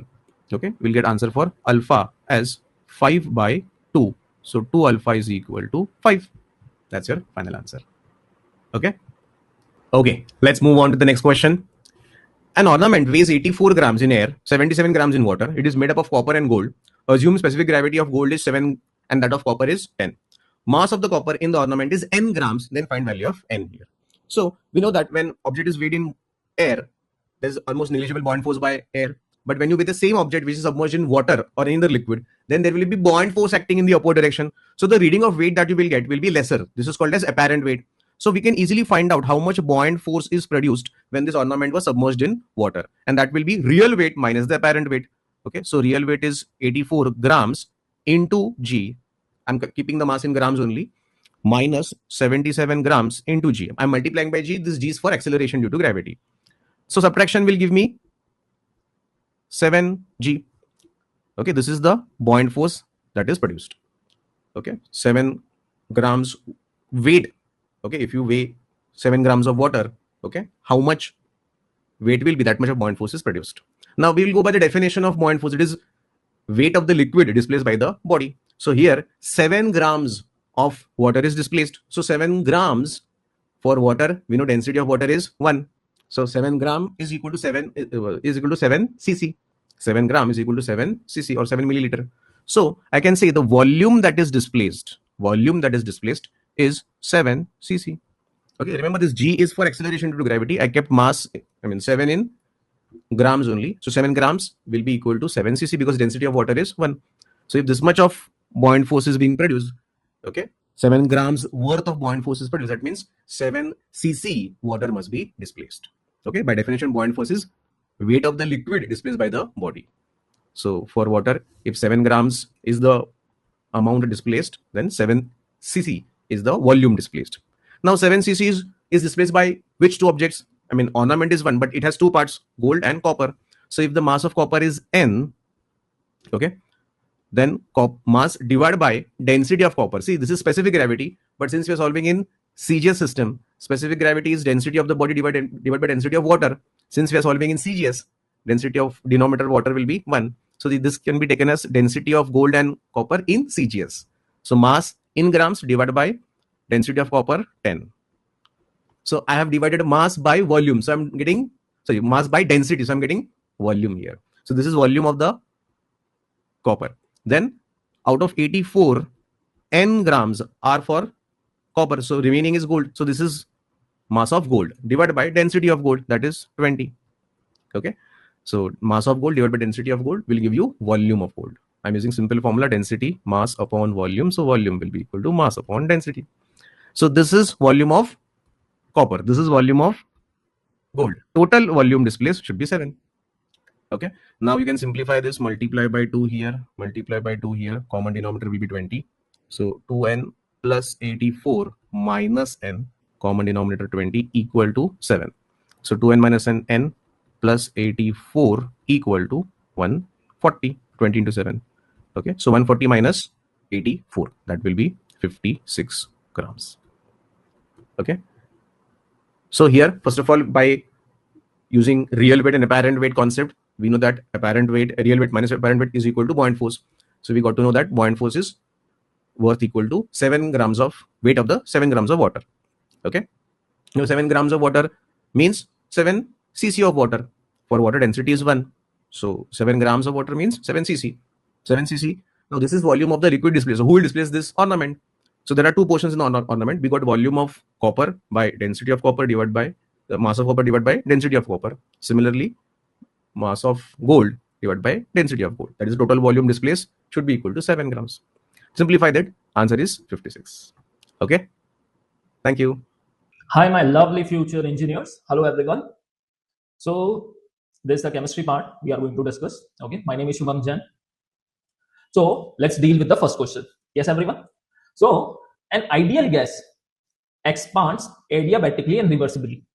And the relation is given to you guys, beta, that T is inversely proportional to V raised to the power 5 by 2. The value of gamma, that is Cp by Cv. The gamma is basically what? Cp by Cv. Okay. Of the gas will be. See, first of all, in this type of question, what you are going to do? Okay. You are going to go on the main relationship. What is the main relationship? The main relationship is T V raised to the power gamma minus 1. Okay. And that is equals to what, beta? Constant. Yes or no? Come on, everyone. Yes. Now, so basically, can I say that gamma minus 1 is 5 by 2? Come on, everyone. So gamma is equals to, come on, everyone, tell me. Can I say that 7 by 2? And that is equals to what? Come on, everyone. 7 by 2. And that is equals to what, beta? 3.5. So the right answer for this question is going to be, come on, everyone, The right answer is C only. Yes, it's clear for everyone. Okay, let's move towards the next question. Okay, so the next question, given below are two statements. One is labeled as assertion and another is labeled as reason. Okay, assertion, zero orbital overlap is an out of phase overlap. Basically, no overlapping is going to take place. So what is first of all zero overlap? Okay, so let's discuss that part. Suppose this is our internuclear axis and I'm taking as, come on everyone, X as the internuclear axis. Okay, so this is our S orbital, yes, and this is our Py orbital. So what type of overlapping they are going to show? Yes everyone, what type of overlapping they are going to show? This plus, yes, plus and minus. So it is going to be zero or not? Yes, it is going to be 100% zero. Sir, can we take another example? Yes, we can take another example also. Suppose this is our, come on everyone, x-axis, okay, and this is our Px orbital, okay, yes, and suppose we are talking about Py orbital, okay, the overlapping between Py and Px orbital. So this type of overlapping is also, come on everyone, zero overlap, okay. So zero orbital overlap is out of phase overlap. There is no overlapping is going to take place because it results due to different orientation or direction of approach of orbital, and because of that no bond or no overlapping is going to take place. So the right answer for this question is going to be both assertion and reason is correct, okay, and reason is the correct explanation of assertion. Is this part is clear? Yes everyone, because reason is correctly explaining the assertion. Okay, now let's move towards the next question. Yes everyone, till this part is clear. So let's take another example also for better understanding. Let's talk about the axial overlapping. See here beta, this is our z axis, okay, this is our internuclear axis. Now I have changed the internuclear axis. Suppose I'm taking the pz orbital, okay, and pz orbital. So what type of overlapping we are going to get? This is called as head on head overlapping, yes, and that is going to give you, come on everyone, the sigma bond. Yes, if they are meeting in same phase, they are going to give you sigma, okay. If they are sidewise overlapping, that means they are going to give you pi bond. Yes, now there is, come on everyone, bonding or positive overlap, that will give you bond formation. There is negative overlap and there is zero overlap, okay, three types of this. Now going towards the next part, next question, which of the following statement is true for the IO2F minus according to Vesper theory? What is Vesper? Valence shell electron pair repulsion theory. Okay, so let's first of all make the structure for that. Okay, IO2F2 minus. So can I say that in the valence shell how many electrons are there? In valence shell of iodine 7 electrons are there. There is a negative charge, so we are going to add 1. So 7 plus 1, how many monovalent atoms are there? 2. So 7 plus 1, that will be 8. 8 plus 2, that will be 10. 10 divided by 2, that will give you 5. Yes everyone, this is the formula of hybridization. Yes or no? So n is equals to what beta? 7 plus 1, 7 plus 2, that is 2 monovalent atom is there, fluorine, plus 1 divided by 2, that will give you what? 5. So can I say that the hybridization is going to be sp3d? Yes everyone, the hybridization is what beta? sp3d. So iodine, yes, okay, and here the fluorine, double bonded oxygen and double bonded oxygen, okay, and I think one lone pair is going to be there. Yes or no? Come on everyone, so one lone pair, okay. Now tell me one thing, this is called as, the geometry is called as, come on everyone, trigonal bipyramidal, and the shape is called as seesaw shape. The shape is going to be what beta? Seesaw shape, okay. So the lone pair and 2 iodine oxygen double bond occupy the equatorial position of trigonal pyramidal. Yes, they are occupying the equatorial position. Yes or no? So this statement is 100% true.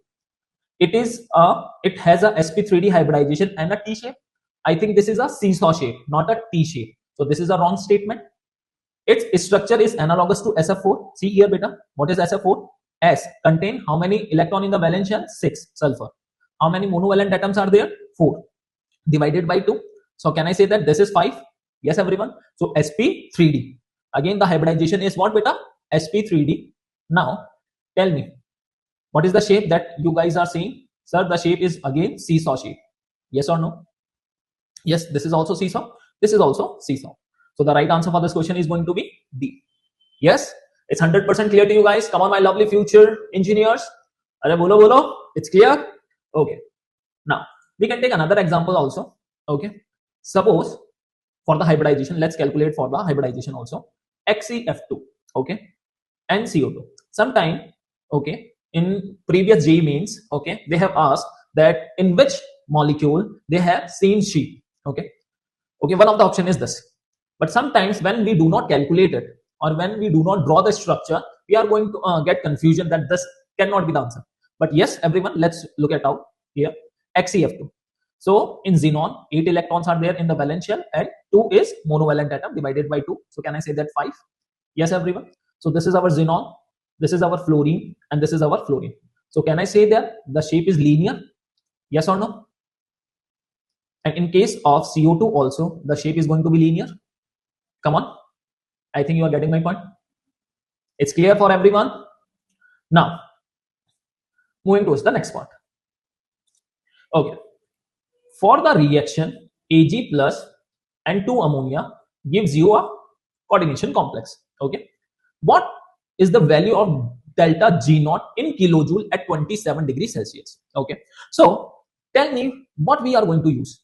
Okay. Here they are asking the delta G naught, and here they have given the, come on everyone, K equilibrium. Okay. So we are going to use delta G naught is equals to minus RT, come on everyone, ln K equilibrium. Yes, everyone, or Kc basically. So I'm going to convert this ln into log by the help of minus 2.303 RT log K equilibrium. Yes, everyone. Now tell me 2.303 in joule. What is the value of R? R is universal gas constant. The value of R is 8.314. Yes, into T. T is given to you guys 27 degrees Celsius. You are going to put 27 degrees Celsius or 300? Yes, 300. Okay. Now they are saying log, come on everyone, 10 is to power 7. Yes or no? Now can I put 7? There is a property of log. The power will come forward and log 10 will be 1. So minus 2.303 into 8.314 into 300. Yes, everyone, into 7. That will be equals to what, beta? Yes, the right answer for this question is going to be 40.2 kilojoule. Okay. Yes. It's clear. It's clear for everyone. Come on, my lovely future engineers. Okay. Moving towards the next question. Okay. Yes. Question number 5. Now, see here, in 2025 also, they have asked the question based on the aromatic. Okay. Which of the following is a aromatic compound? Now, what is aromatic compound? See, there are basic conditions for the aromatic compound. First of all, the compound should be cyclic. Yes, everyone. Second, come on everyone, cyclic resonance should be there. In complete ring, resonance should be there. Cyclic resonance. Then, come on everyone, planarity should be there. Planar. And follow 4n plus 2 pi electron system. Okay. This is called as Huckel's rule. This is called as Huckel's rule. Okay. Now, when we are talking about the first molecule is anti-aromatic. How we can say that this compound is an anti-aromatic compound? See here, beta, in anti-aromatic compound also, cyclic, the compound should be cyclic. Cyclic resonance is going to be there. And planarity is going to be there. It's similar to the aromatic. But here, 4n pi electron system is going to be there. Now, if you put n value is 1, you are going to get 4 pi electrons. And this is an anti-aromatic compound. And anti-aromatic compounds are highly unstable compound. So most stable is aromatic, then non-aromatic, then anti-aromatic. Okay. Yes. This compound is, come on everyone, non-aromatic. Sir, how? Because cyclic resonance is not there. Sir, how you can say that? Because this carbon is sp3 hybridized carbon, beta. Okay. And complete in ring, complete cyclic resonance is not taking place. Okay. This is also non-aromatic, beta. Yes. So the right answer for this question is going to be, come on everyone, aromatic. Yes. Cyclopentadienyl anion. Yes, everyone. Now, compound is cyclic. Yes. Cyclic resonance is there. Come on everyone. Yes. Cyclic resonance is there. Come on. In complete ring. Second, planarity is there. Yes. Planar it is. And follow 4n plus 2 pi electron. What is the value of n, beta? n value is 1, because here 6 pi electrons are there. 1, 2, 3, 4, 5, 6. Okay, so this is a aromatic compound. See, in 2025, the JEE Mains question, what they have asked the stability of the aromatic compound, and they have given this question. Okay, look at the question. Majority of you guys have attempted that question, and hope you guys have corrected it also.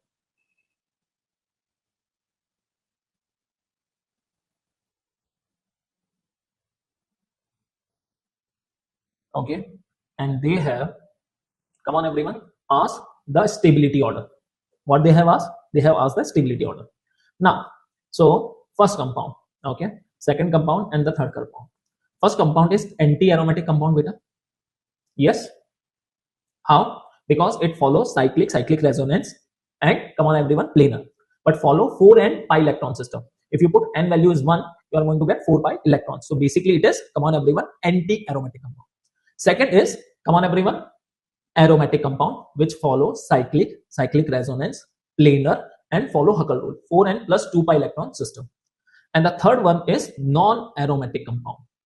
Why it is a non-aromatic compound? Because it is not a planar structure. It looks like this. Okay, the real structure. Yes, everyone. So it's a non-aromatic. So if you want to arrange in the stability order, what will be the stability order? I have already given. The aromatic most stable, then non-aromatic, then anti-aromatic. So 2, 3, 1. I think that part is clear to you guys. Now moving towards the next question. What is the next question? So see, in this type of question, they have given the product name, that is gamexene. Okay. Now, if you don't know the structure of gamexene, it is going to be very difficult for you guys to attempt this question. Okay. Sometimes in the basically in the previous year also, they have asked you the common name. They have given the common name, and they have asked the IUPAC name. Okay. First of all, you have to know the compound. Okay. If you know the compound, draw the structure, and then give the IUPAC name, then it is possible.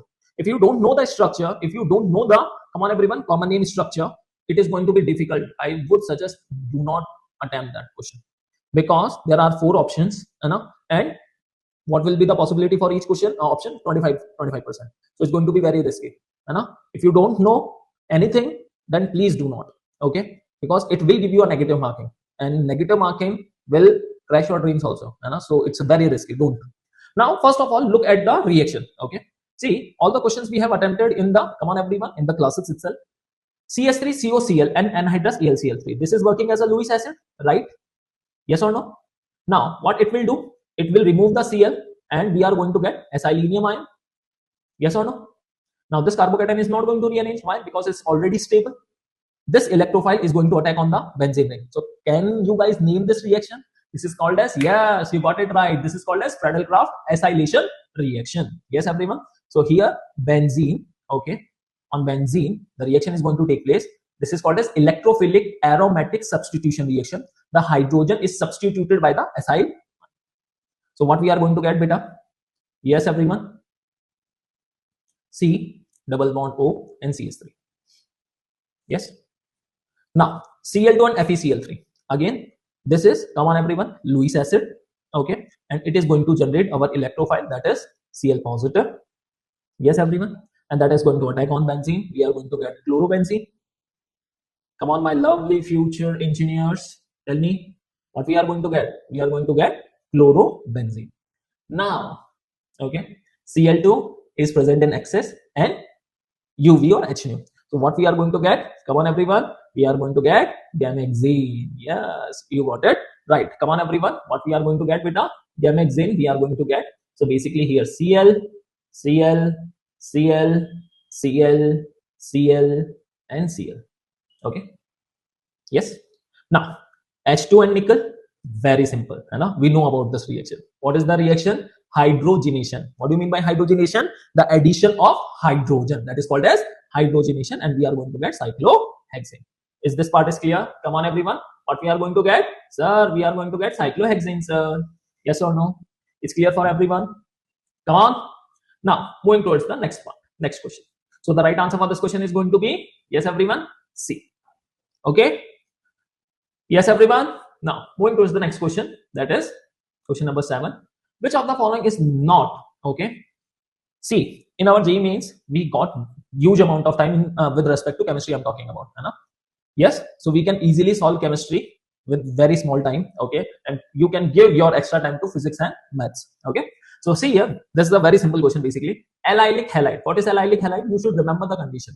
CH2 double bond CH single bond CH. Okay. Now, if you put any halide or cation, if you put cation, this is called as allylic cation. If you put halide over here, that is called as allylic halide. Yes or no? X. If you put OH over here, that is called as allylic alcohol.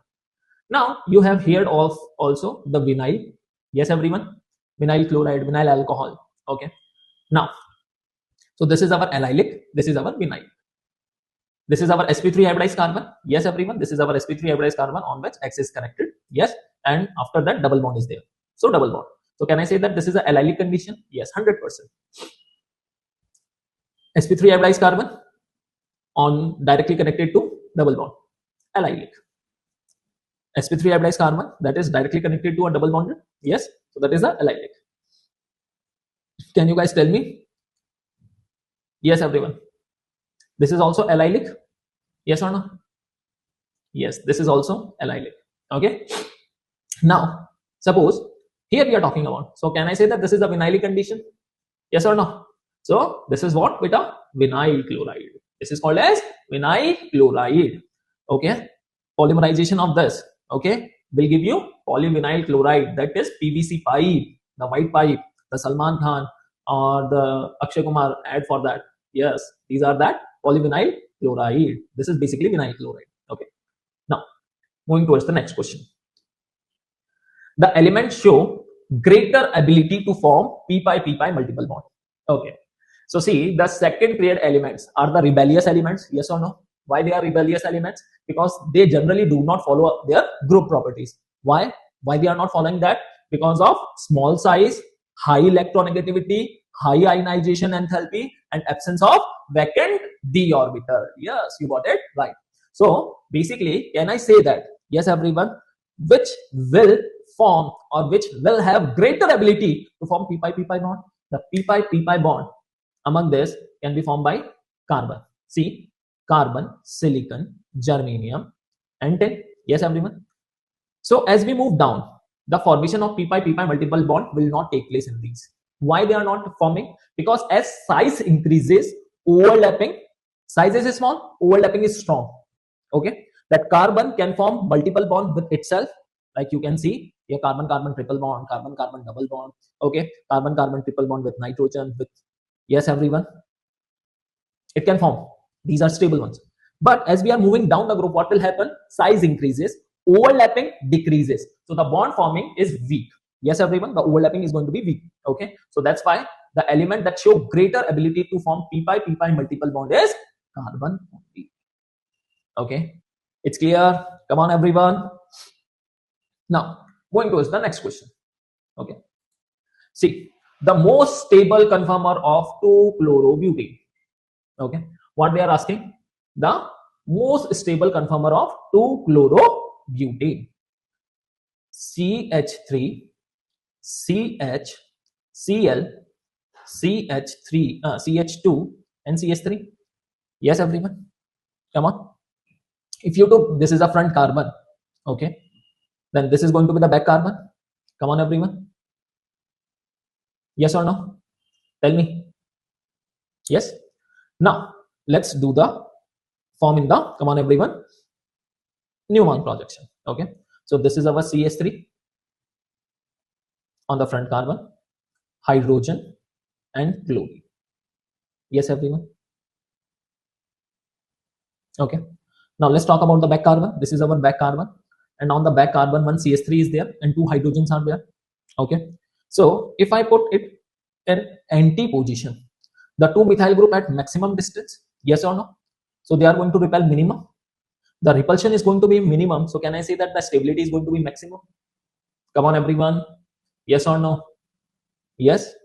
The eclipse form where the dihedral angle is going to be 0, they are going to repel very high. So the stability is going to be very less. Yes. So let's take the example and see the options. Antiform, not. Yes, everyone. So the right answer for this question is going to be yes, D, because this is the antiform. On the front carbon, CH3 is there. On the back carbon, CH3 on the opposite side at maximum distance. So repulsion is going to be minimum. So the stability is going to be maximum. It's clear? Come on, everyone. Now, select the complex following the Sidgwick rule. Okay, what is Sidgwick rule, beta? Basically following the EN, effective atomic number. Okay.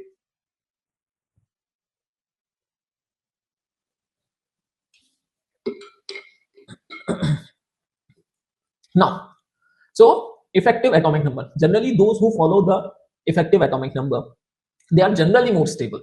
Okay, I'm not saying that others are not stable. Yes, others are also stable, but they are generally more stable. Okay, let's take an example for that. Suppose, okay, FeCO whole 5. Okay, let's take this compound is following the effective atomic number or not. Okay, so what is the atomic number? 26. Is there any oxidation state on the iron, plus or minus? No, there is no charge. Now, how many ligands? 5. They are going to donate 2 electrons. So can I say that 5 into 2? That will be 10. So yes, everyone, this is following the effective atomic number. Yes, this compound follow the Sidgwick's rule. Let's take another example. NiCO whole 4. What is the atomic number? 28 plus 8. Can I say that 36? This is also following the effective atomic number. Let's take another example. Okay, yes, Amine CO whole 6 plus, okay, what is the atomic number? 25. Yes or no? Can I say that it is a 25 atomic number? Now, what is the oxidation state? Plus 1. So we are going to remove 1. Yes or no? So it will become 24. Now, how many CO? 6. So 6 into 2, that will be 12. So 24 plus 12, that will be, come on everyone, 36. Again it is following. Yes. Now let's move towards the questioning part. Okay, focus everyone. Okay, so first of all, cobalt, EDTA, ethylene diamide tetraacetate -4. Okay, so the oxidation state of cobalt is, come on everyone, +2. Okay, because -2 is already there, so it is going to be +2. So cobalt is 27 -2 plus 12. So it is following it or not? Come on everyone. Yes, it is not following. Okay, now moving towards the next part, because it is 37, so it is not following. K3FeCN whole 6. Now atomic number, that is for the iron, is 26. Now what is the oxidation state of iron? That is +3. So can I say -3? And how many CN is there? 6. So 6 2 ja 12. Tell me what we are going to get. 35. Yes or no? So this is also not following. This is also not following. Now ferrocene.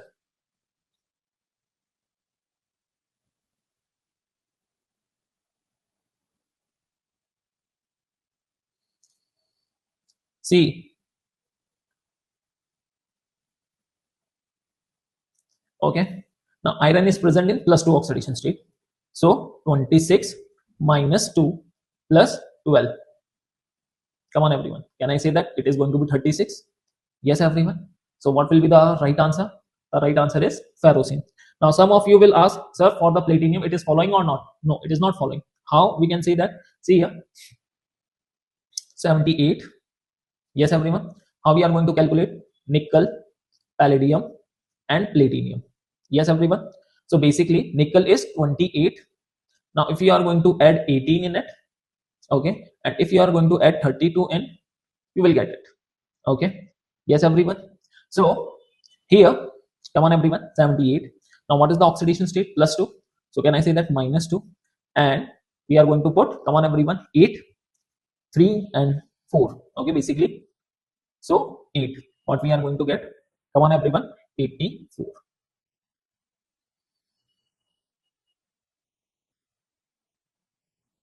Now, yes everyone, that question is clear to you guys. Now let's talk about in a nitration experiment, 10 gram of benzene gave 13.2 gram of nitrobenzene. The percentage yield of the nitration of the benzene is.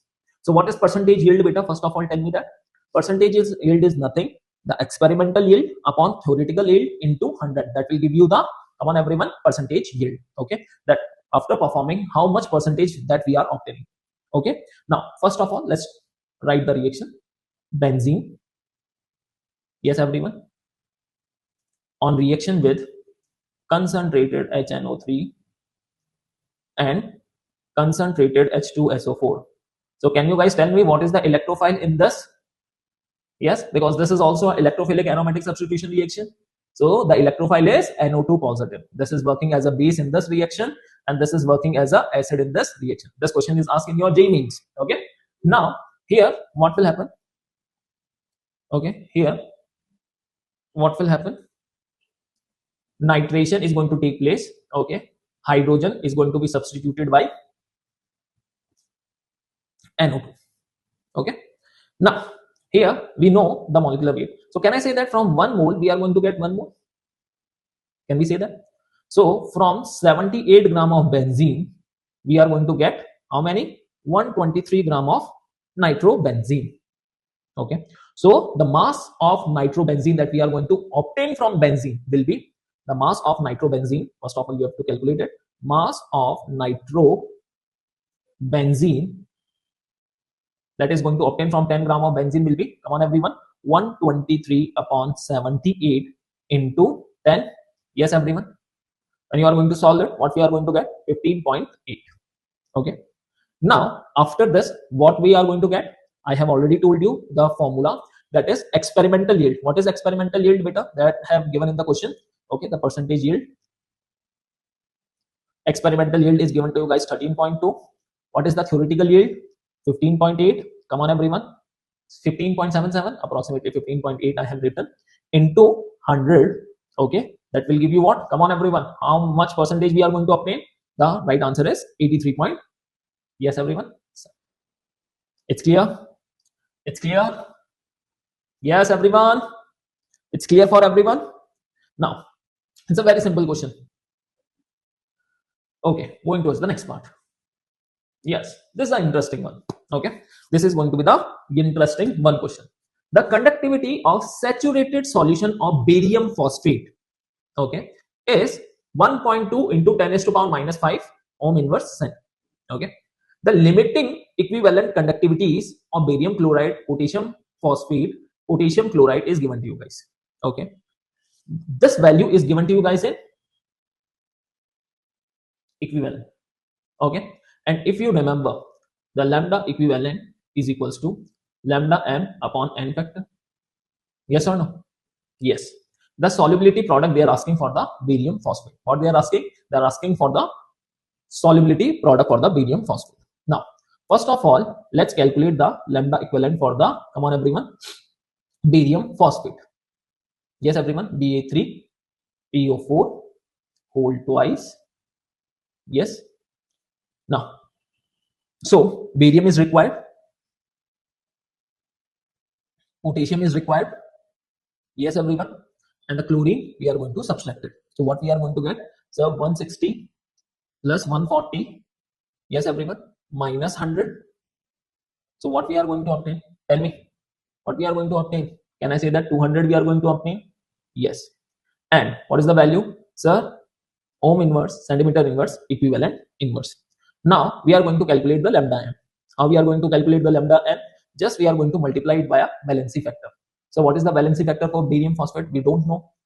For the salt, it is equals to total number of positive charge or total number of negative charge. So here 3a, 3 Ba plus 2, or you can say 2 PO4 minus 3. Yes everyone. So can I say that it is going to be 6? Yes everyone. So lambda m naught is equals to, come on everyone, 200 into 6, that is equals to, come on everyone, 1200 Simon centimeter. Yes everyone, and mole inverse. Now look at over here. Can I say that lambda m naught is equals to, come on everyone, kappa into 1000 upon s, because we required s. Yes. Now lambda m naught, kappa value is given to you guys, that is 1.2 into 10 raised to power minus 5. Yes everyone. So 1.2 into 10 raised to power minus 5 into 1000 upon, come on everyone, 1200. That will give you S. Yes or no? That will give you S. Now what will be the value of S, beta? Can I say that 10 is to power minus 5? No, it's a very simple question. Barium phosphate. When barium phosphate is going to dissociate, it is going to give you 3Ba plus 2 and 2PO4 minus 2, minus 3. Yes, everyone. So this is 3S, this is 2S. Come on, everyone. 3 raised to the power 3. Come on. 3 raised to the power 3. 3 and 2 raised to the power 2 and S raised to the power 3 plus 2. Okay. So what will be the right answer? Come on, everyone. Yes. Yes, tell me. Sir, the right answer for this question is going to be 1.08 into 10 raised to power minus 23. Okay. It's clear. It's clear for everyone because we are going to get 108 into 10 raised to power minus 25. So that will be equals to what? 1.08 into 10 raised to power minus 20. Okay. Now, can we move towards the next question? Here. Okay. Which of the following is not correct? Please read the questions properly. Otherwise, you are going to make mistakes in this. Okay. So the question is asking which of the following statement is not correct. First, ionization energy. Okay. For the carbon family, they have given. So, see beta, when we are talking about carbon family ionization enthalpy, the order would be carbon, silicon, germanium, yes everyone, tin and lead. Yes, but in this case, okay, lead will come first and then tin. Why? Because of over shielding effect of D and F subshell. Yes everyone, carbon, silicon, germanium, then yes, lead have higher enthalpy than the, come on everyone. Okay, so this statement is correct, but we want to get not correct answer. Down the group, electronegativity decreases from boron to helium. Okay, so from boron to helium, the electronegativity decreases. The answer is big no. Okay, yes everyone. See, such type of question they have asked in 2024, 2023 and 2025 also. They have asked so many questions based on the electronegativity, based on the order basically. So your order should be perfectly clear, otherwise you are going to make it wrong. Okay, so be comfortable with the order. Okay, yes everyone. Now see here, boron having highest electronegativity, then helium beta, then indium, yes everyone, then gallium, and last will be aluminium. So this order is wrong. Basically, if I put the value to 1.8, 1.7, 1.6 and 1.5, so this is wrong. Among the oxide, carbon monoxide is neutral. Yes, it is 100% neutral. Germanium oxide is acidic in nature and SnO2 is amphoteric in nature. Yes, these are two statements. This is also true. 4F and 5F inner transition element, basically F block elements, are placed separately at the bottom of the periodic table to maintain its structure. Yes, it is to maintain the structure. We have just put outside the periodic table. Okay, so A, C, D are the correct. The right answer for this question is going to be B. Okay, because they are asking not correct. Now, moving towards the next question. Yes, everyone. Okay. Now, the question is, the number of stereoisomer of the product obtained in the following reaction is, okay. See here, first of all, we are going to form the product. See, in this, they have given the plus as well as for the minus, and this is for the plus only. Okay. Now, what is the product we are going to obtain? The product that we are going to obtain is PH, CH, Me, yes, everyone, C, double bond, N, okay, NH, yes, everyone, here, EH, ET, and Me. Here on this, lone pair is going to be there. Yes or no? Lone pair is going to be there. Now, see, let's make it, okay, for the better understanding. So, first I'm taking the plus of this and plus of this also. And here, E and Z. They are the two possibilities. Here, cis and trans you cannot define. You are going to define the E and Z only. Okay. So, here, plus and plus E, plus and plus Z. Yes, anti-Gagan, that is opposite side. Zuzman, that is on the same side. Plus plus. Now I'm taking now minus plus E and minus Come on everyone, plus Z, because here only +1 is there. Okay, so these are the 4 possibility that we are going to be obtained for this. So the right answer for this question is going to be B. Okay, perfectly fine for you guys. Come on everyone, tell me. Engineers, it's clear?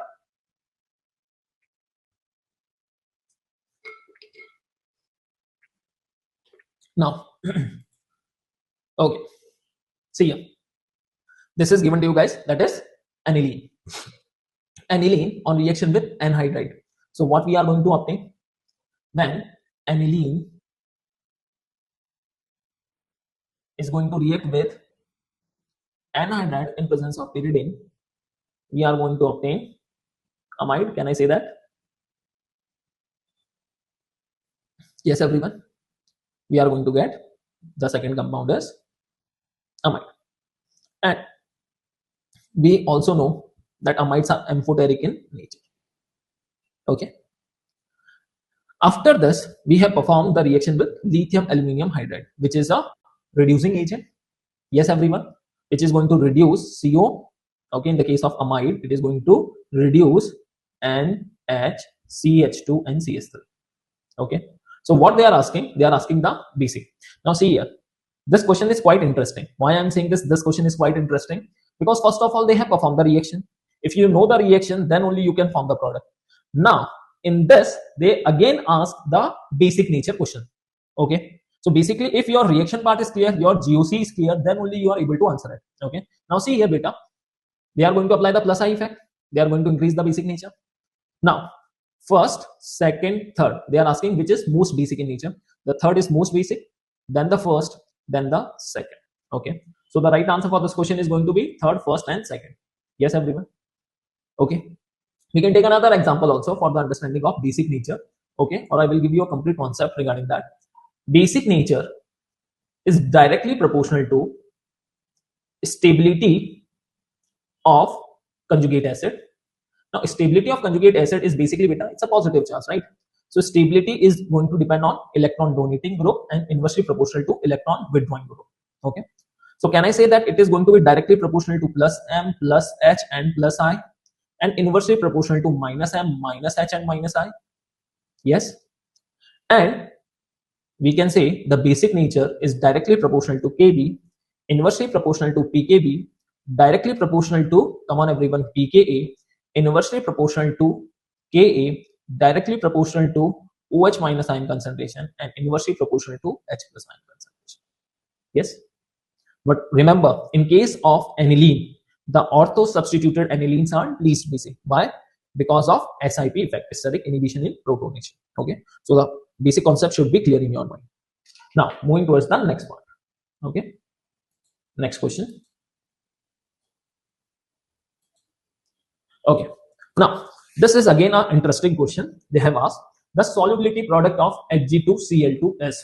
Okay, they have given the Ksp value. Its solubility in water they are asking. In this question, nothing is special, but the reaction part is most important in this reaction. If you know the reaction part properly, then you are able to solve this question. Otherwise, it is going to be quite difficult, or you are not able to solve. Basic. This is the most important part. So, what is the most important part? The decomposition of Hg2Cl2. Okay, let's do it. Yes, everyone. So, Hg2Cl2 solid. Yes, everyone. When it is going to decompose, okay, what we are going to get? It is going to decompose as Hg2 plus 2. It is not going to decompose as 2Hg plus 1 is unstable. It is going to be formed to Hg2 plus 2 plus 2Cl minus. Now the question is solved. That's it, done. After this, it is going to be over. The most important part is this, the decomposition part. Okay. Now, can I say that this is S and this is 2S? Yes, everyone.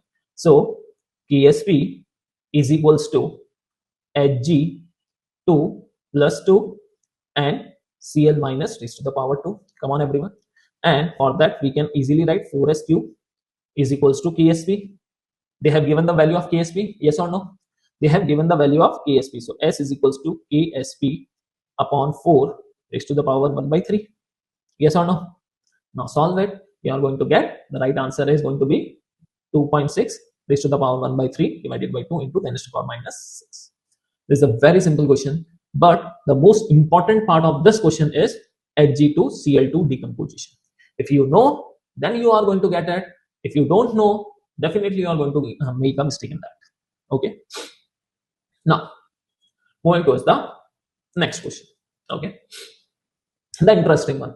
For a hydrogen-like atom, the energy of electron in ground state is, come on everyone, minus 20 electron volt. This hypothetical atom can absorb the light of photon is. Okay. So basically energy perspective wise, can I say that minus 13.6? Yes everyone, z square upon n square. Now for the ground state, n is equals to 1, so 1 square is equals to 1 only. So can I say that for the ground state it is going to be equals to minus 20 electron volt? Yes or no? Come on everyone. Now let's talk about the first excited state. Now in first excited state, yes everyone, what is the value of n? Sir, the n value will be 2 for the first excited state. So can I say that E2 is minus 20 divided by 4? Come on everyone, that is 2 raised to the power 2, that will be 4, and that will be equals to minus 5 electron volt. Now they are asking the delta E. So delta E will be, come on everyone, because photon we are talking about, the hypothetical atom can absorb the photon of the energy. So basically E2 minus E1. What is E2? Minus 5 minus and minus of 20. Come on everyone, can I say that plus 15 electron volt? It's clear. Now moving towards the next part. Okay, another interesting question. Arsenium sulfide, okay, oxidation gives you H3AsO4 and H2SO4. 50% of the electron released by 5 moles of As2S3 is used to reduce 35 moles of ions of element as A plus X to A minus X. Find the value of X. Okay. Now, first of all, listen it carefully. Okay. For the 1 mole, we are going to calculate. Now, As2 and S3. Now, what is the oxidation state of sulfur? Sulfur is present in minus 2 and As is present in plus 3. Okay. And on oxidation, it is converting into H3AsO4, that is plus 5, and H2SO4, that is plus 6. Okay.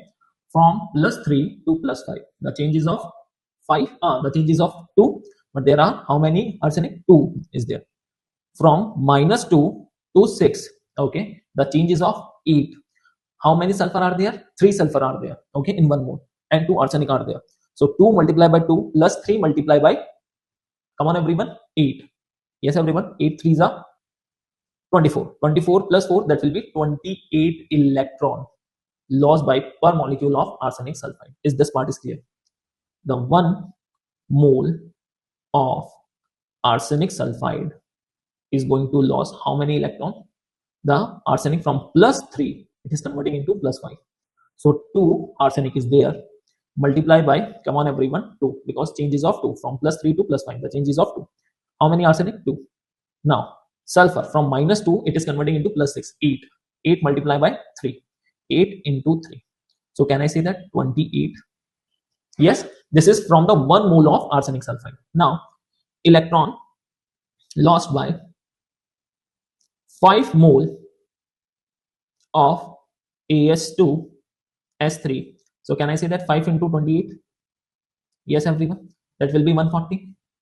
Come on, yes or no? Is this part is clear? Now they have said 50% of the electron released by 5 moles of As2S3 is used to reduce 35 moles. Now from 140 electrons, basically, can I say that 50% of electron is used? Yes or no? So can I say that 70? The half? Yes everyone. Now here the molecule is converting from A plus X to A minus X. Okay. The change is of 2x. Can I say that? The change is of 2x. Come on everyone. So 35 into 2x, that is equals to 70. Come on everyone. So can I say that x is equals to 1 only? Yes or no? The x is 1 only. It's a very interesting question. Just you have to comfortable with the oxidation state part. If you follow the question line to line, you will get the answer easily in the case of physical chemistry. Okay, first of all, you have to understand the question, what they are asking. Okay, now moving towards the next part. Question number 19. Okay, an organic compound A with the molecular formula C6H12O2 was hydrolyzed with dilute H2SO4 to give you a carboxylic acid, perfectly fine, and an alcohol.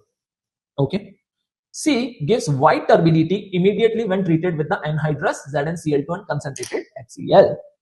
Now, everyone. Okay, so can I say that 3-degree alcohol will give you the immediate turbidity with, come on everyone, anhydrous ZnCl2 and concentrated HCl? 2-degree will give you in 5 to 10 minutes, and 1-degree will not give you at the normal condition. When you are going to heat it, then only you are going to get the turbidity.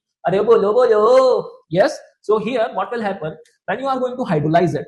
Okay, what we are going to get with the acid? Here we are going to get CH3, CH2, C double bond O and OH, and here we are going to obtain 1-degree alcohol, CH2, CH2, and CH3. Okay, so this will not give you turbidity. Okay, on it required heating. Second will give you acetic acid, and this will give you OH, 1-degree again alcohol, CH2, CH, CH3, and CH3. Okay, so this is also not going to give you. Now H plus, this is 2-degree alcohol, we are going to obtain CH3, C double bond O and OH, and here it is going to give you OH, CH, CH3, CH2, and CH3, and here on H plus, on hydrolysis, we are going to get acetic acid and 3-degree alcohol. Now this 3-degree alcohol will give you immediate turbidity with, come on everyone, with ZnCl2, anhydrous ZnCl2 and HCl. Okay, now so the right answer for this question is B. Now moving towards the next question. Yes everyone, osmotic pressure. Now the question from solution chapter. Equimolar solution. Okay, the concentration same. BaCl2, NaCl, glucose at the same temperature will be. Now tell me what we are going to use. Sir, without Ventov factor or with Ventov factor? Sir, we are going to use with Ventov factor. So can I say that I, CRT, all these are same. The difference is because of this I. Now for barium chloride, it is going to give you Ba plus 2 and 2Cl minus, 3 ions. With NaCl, it is going to give you Na plus and Cl minus 2, and glucose, it is going to give you 1 only. It is not going to dissociate. So the osmotic pressure of equimolar solution of BaCl2, NaCl, and glucose at the same time will be in order of, come on everyone, sir, BaCl2, then NaCl, then glucose. Yes everyone, is this part is clear to you guys? Come on everyone. Yes, is this part is clear to you guys? Now can we move towards the next part? Okay, here in Dummer's method. Okay, see beta, one thing I will suggest you, okay, in this types of question, if you don't know the Dummer's method, if you don't know any curious method or anything, okay, if you forgot about that, then just stop reading the first line, read the question from the second line onwards. Okay, basically, because this question is based on the mole concepts only. There is no new thing that we are going to add. Okay, so just read it properly. The question, if you read it properly, 100% you can solve from the mole concept, because we are going to apply the concepts of mole concepts only, nothing else. Okay, so yes.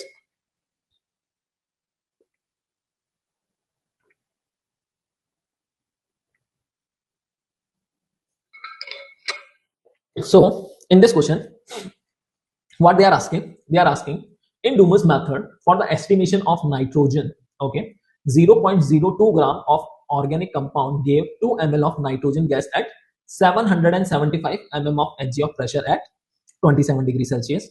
Aqueous tension is given to you guys, that is 15 mm of Hg. So you are going to remove the aqueous tension, yes or no? So what will be the effective pressure? So PT minus, come on everyone, what we are going to get? 775 minus, come on everyone, 50. So can I say that 760 mm of Hg? Yes, they are asking the percentage of nitrogen in the compound. Okay, so let's solve it. P1 V1 upon T1 is equals to P2 V2 upon T2. Yes everyone. So what we are going to use? 760 into 2 upon 300, that is equals to 760 into V2 upon 273. Yes, when you are going to solve it, what we are going to get? V2 comes out to be 1.8 ml approximate.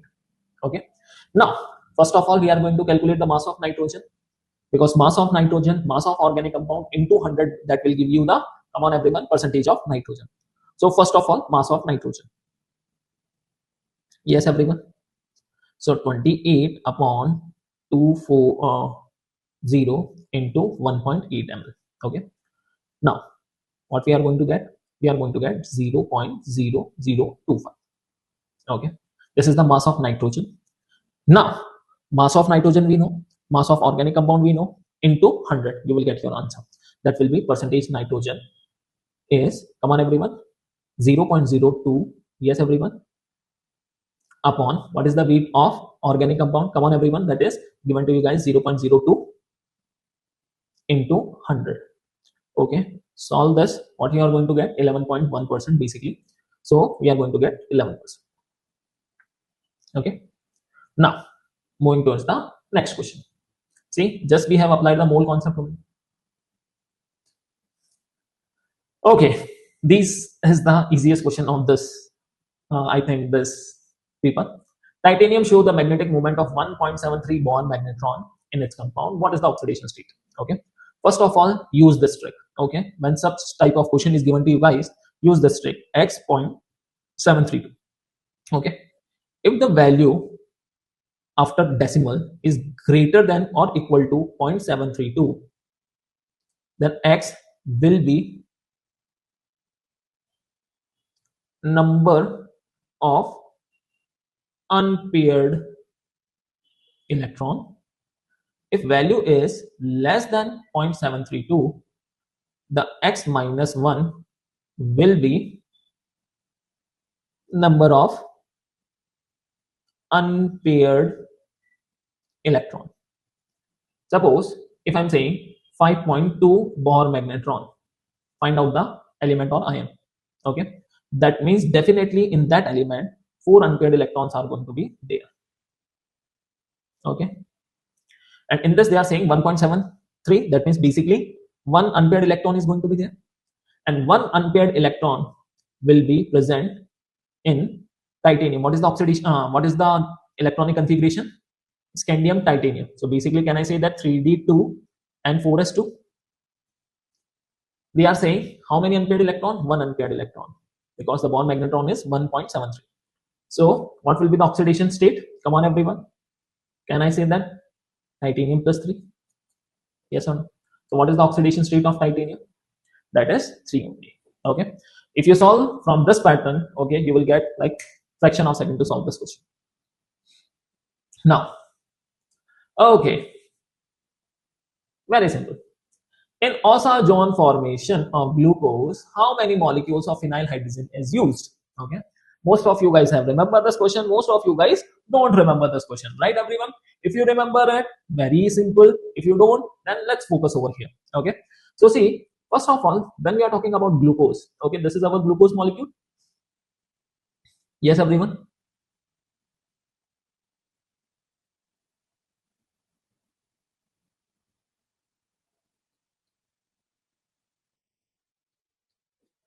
Now, phenyl hydrazine. So basically, we require 3 phenyl hydrazine, okay, to get Osa-Zone, that is double bond N, NH, PH. Yes everyone, here C double bond N, NH, PH, and then yes, CHOH whole thrice CH2OH. So the right answer for this question is going to be how many? 3 moles. Okay. Now, some of you guys don't remember the mechanism. Some of you guys remember the mechanism. Okay, I will give you the mechanism. Just listen it very carefully. Okay. The right answer is 3. And now we got the answer. Now, see here, I'm taking a short form. Okay, C double bond O. Okay, and here OH and R. Okay, I'm not taking the big molecule. Okay, it will consume time.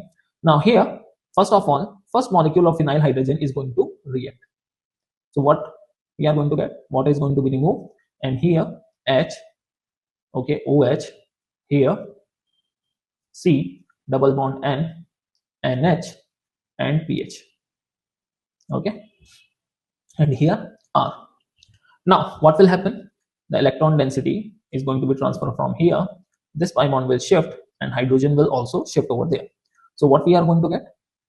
Atomization basically. R, OH, here double bond, come on everyone, C, H, NH, yes everyone, NH, and pH. Now what will happen? The hydrogen, yes everyone, electron is going to be transferred over here, and this electron density is going to be shifted over here, and this will come with this. Okay, so what we are going to obtain? Yes everyone, here this NH2 is going to leave, pH, NH2 will leave the molecule, basically aniline will leave the molecule. Here we are going to get pH, NH2, and ammonia. Okay, so here pH, NH2 will leave, and what we are going to obtain? Come on everyone, here H, C double bond, NH, here C double bond O, and R. This is what we are going to obtain. Now we are going to perform the reaction with this molecule. Here H, C double bond, NH, here C double bond O, and this is our R. Now here phenyl hydrazine is going to react. The second molecule of phenyl hydrazine is going to react now. So what we are going to obtain? Water molecule is going to be removed. Here H, C double bond, NH, and here C double bond, N, and NH and pH. Here R. Now another molecule of, come on everyone, now I'm going to put direct. Here another molecule of phenyl hydrazine is going to, come on everyone, is going to react. Okay, here ammonia will be left out. Okay, and we are going to obtain HC double bond and NH and pH. Here C double bond N, NH, and pH, and R. Okay, now moving towards the next question. Okay, so the right answer for this question is going to be 3. Okay, now a second order reaction takes 1.2 into 10 raised to power 14 second time in 80% completion. Okay, so basically what we are going to use? Second order. The time taken in further after 80% completion. Okay, so can I say that 0.2a naught is going to remaining, and 0.28 of 80% of that. Okay, from 0.28 now further 80% is completion. So what time is going to be taken? So it's a very simple question. Just apply K is equals to 1 upon T, 1 upon A minus 1 upon A naught. Yes or no? Come on everyone. Now for the first 1.2 into 10 raised to power 14, initial will be, sir, 0.2 A naught, because 80% is consumed upon 1 upon A naught. Yes everyone. Now after that, further from 0.2, 80% is consumed from 0.2. Okay, so they are asking for the time 1 upon 0.04 A naught minus 1 upon 0.2 A naught. Okay, solve this. When you are going to solve that, you are going to get T as 6 into 10 raised to power 4. Okay, I think you got the concept now. Yes everyone. Now the last question of the chemistry. Okay, that is total number of addition product excluding stereochemistry. We are not going to involve the stereoisomer in that. Possible in the following reaction. See beta, in this reaction, this is hydroboration and oxidation. We know about it. It's going to be the regioselective one. Yes. So here what will happen? There are how many products we are going to obtain? There are 2 products we are going to obtain. First, this is going to be the major product. Yes everyone, that is anti-Markovnikov product. Yes, major, and the minor will be Yes, everyone. So how many products we are going to obtain? We are going to obtain 2 products. Okay. Is this part is clear? Is this part is clear to you guys? Come on, everyone. So the right answer for this question is going to be 2. We are not going to consider the stereoisomers. Okay. So I hope you have understand all the concepts and all the questions of chemistry. Okay. See you in the next session, bacha log. Love you guys. Bye bye. Take care and be safe. And all the very best for your next test and for the JEE Mains. Love you guys. Bye bye. Take care. Be safe. And always keep smiling. I'd like to welcome you guys to the test discussion session for the test that you have just now given. I hope you guys, it was a good test for you guys. You were able to solve a lot of questions and get a good marks as well. Okay. So yes, we're going to be discussing the maths questions in the session. My name is Akash Nair. I'm a JEE Mathematics Master Teacher here at Vedantu. I believe I might have taught a few of you guys in multiple batches. For those of you who do not know me, welcome as well. And yeah, we're going to be discussing all these questions over here. Let's quickly start off with the very first question. What do we have? So if some 3 consecutive coefficients of this binomial expansion of 1 plus x power n are in the ratio 2:15:70, what is the average of these 3 coefficients? Well, 1 plus x power n, we know the general coefficients are nc0 x power 0, nc1 x power 1, nc2 x square, and so on and so forth.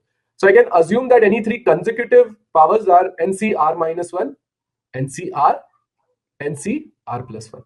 So as they are present in the ratio 2:15:70, I can say ncr minus 1 divided by ncr is equal to 2/15, and ncr divided by ncr plus 1 is equal to 15/70, which is equal to nothing but 3/14.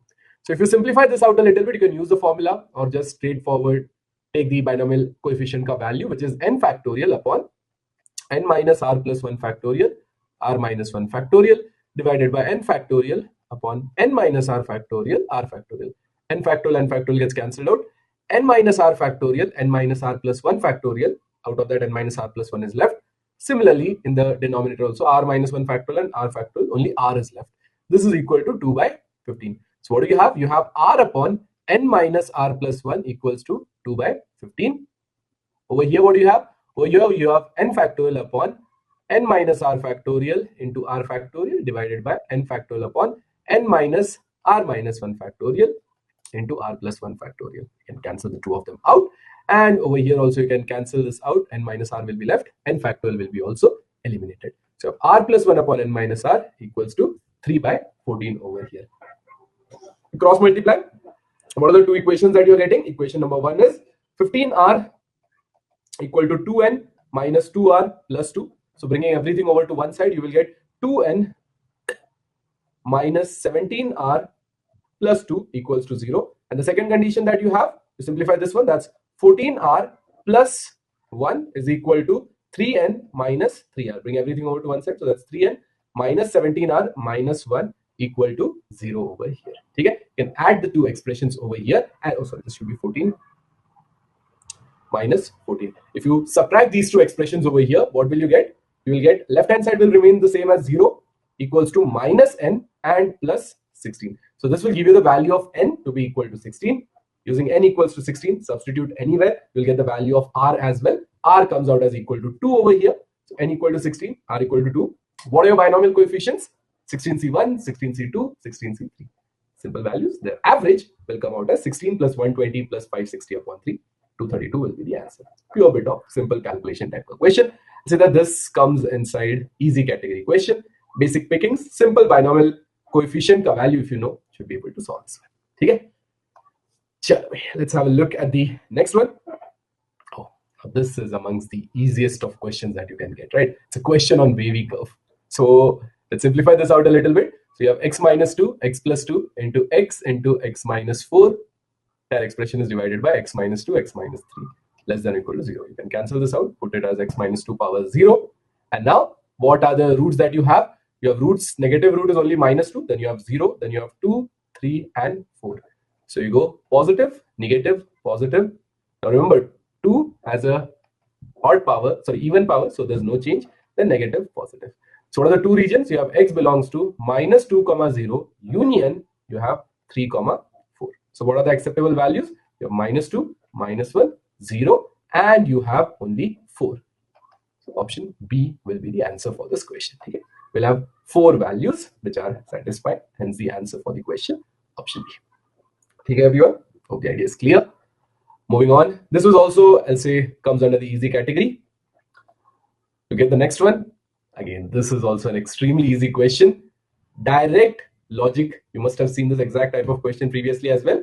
The idea is we break this out as x plus y plus y plus y plus you have z plus z plus z plus z divided by total of 9 terms. This value we can say will be always greater than or equal to the product of all of them, that's x square y cube z power 4 power 1 upon 9. X is present 2 times, so x square y cube z power 4. And what is this value? It is equal to 512. What is the 9th root of 512? It is 2. So you have 2 into 9. This 2x plus 3y plus 4z is greater than or equal to 18 over here. Hence the answer option D. Okay? So we can say that option D will be the answer for this question over here. Very simple. Standard AM greater than or equal to GM ka application. Okay? The very standard arithmetic mean greater than or equal to geometric mean wala direct expression. Okay. Oh, we are 444. This is also extremely simple question. 2 power 60 divided by 7. What's the remainder? 7. We'll think about creating some format of 8. How can we do that? We'll 2 cube is 8. 8 I can write it as 1 plus 7 power 20. What do you have? 20C0, that is 1. 20C1 into 7. 20C2 into 7 square. So on and so forth till 20C20 into 7 power 20. Now I can say that all of these terms, they already contain a 7. So this entire 2 power 60 can be written as some multiple of 7 plus 1. So what's the remainder when divided by 7? Remainder will be simply equal to 1. Option A will be the answer for this question. Okay, everyone? That's the entire logic that you need for this question. Okay. Moving on. Okay, now here, that's also an easy question. 4 out of 4. All 4 are easy ones. You have tan theta into 1 plus root 3 tan 2 theta equals to root 3 minus tan 2 theta. So we can slightly rearrange this as tan theta plus root 3 into tan theta tan 2 theta is equal to root 3 minus tan 2 theta. Send the tan 2 theta over to the left side. So tan theta plus tan 2 theta. Send the root 3 tan theta tan 2 theta over to the right side. So we take the root 3 common, you'll get 1 minus tan theta tan 2 theta. Divide. So that's tan theta plus tan 2 theta upon 1 minus tan theta tan 2 theta. That's tan A plus B ka formula, which is tan 3 theta equals to root 3. That's nothing but tan pi by 3. So I can say what is 3 theta? This is equal to n pi plus pi by 3. So what is theta? It is n pi by 3 plus pi by 9 over here. So you need to take the values from minus pi to pi by 2. So we know that if I start from minus 3 pe to minus pi plus pi by 9, it is bigger than minus pi. That's acceptable. I'll just check minus 4 as well. So minus 4 pi by 3 jo hai, if you look at this, it is minus pi by 3 plus pi by 9. Now the problem with minus pi by 3 plus pi by 9 is that this is a negative value. So when you have minus pi and a negative value, overall value is less than minus pi. So that is not allowed. So minus 4 will not be acceptable. So we start from n equal to minus 3, minus 2, minus 1, 0. 1 is also fine. Pi by 3 plus pi by 9 is less than pi by 2. But when you reach 2 pi by 3, it is already bigger than pi by 2 without even adding pi by 9. That's not acceptable. We have minus 3, minus 2, minus 1, 0 and 1, a total of 5 values. 5 acceptable solution between minus pi and pi by 2. This one I'll say it's a medium question, at least a little bit. You have to observe that this tan A plus B ka format can be created over here. Okay. Let's move on. Let's have a look at the next one. So you have a circle. Okay, geometry question. Geometry question, always draw the diagram. Okay. So we have a circle which is passing through origin. Diameter is 4 along the positive x-axis. So let's look something like this. Let's try it a little bigger. So you have a circle with diameter 4. Okay, passing through origin. Then you have a line y equal to 2x. Line y equal to 2x looks something on the lines of this. And now with OA as a radius, you are drawing another circle. Sorry, OA as a diameter, you are drawing another circle. It will fit somewhat over here. And then from the point A, what you're doing is you're drawing a tangent to this new circle C2. It does not have to pass through 4, 0. It's just by luck that it is passing through 4, 0.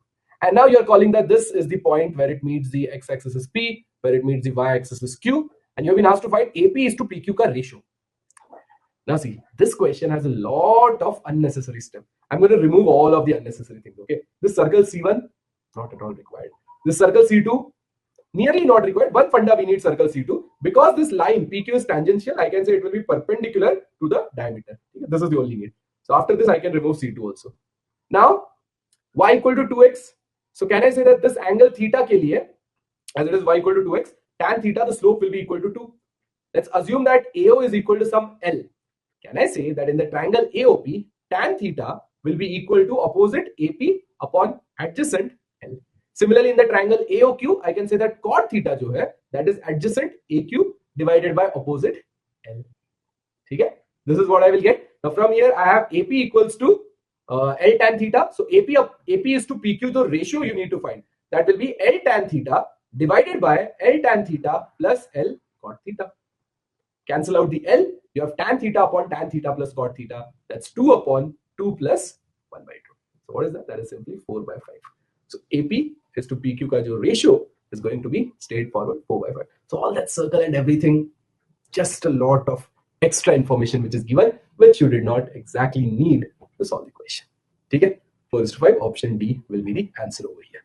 All right, moving on. Let's have a look at the next one. Oh, there's a slide. I don't know over here on slide. So this should be log 5 to the base 3, otherwise it will become just 1. And over here also this should be log 5 to the base 3. Now this is a bit of a peculiar question. It looks like a quadratic equation ka question, but this is purely log ke properties ka question. What we are going to do is, we have this term, right?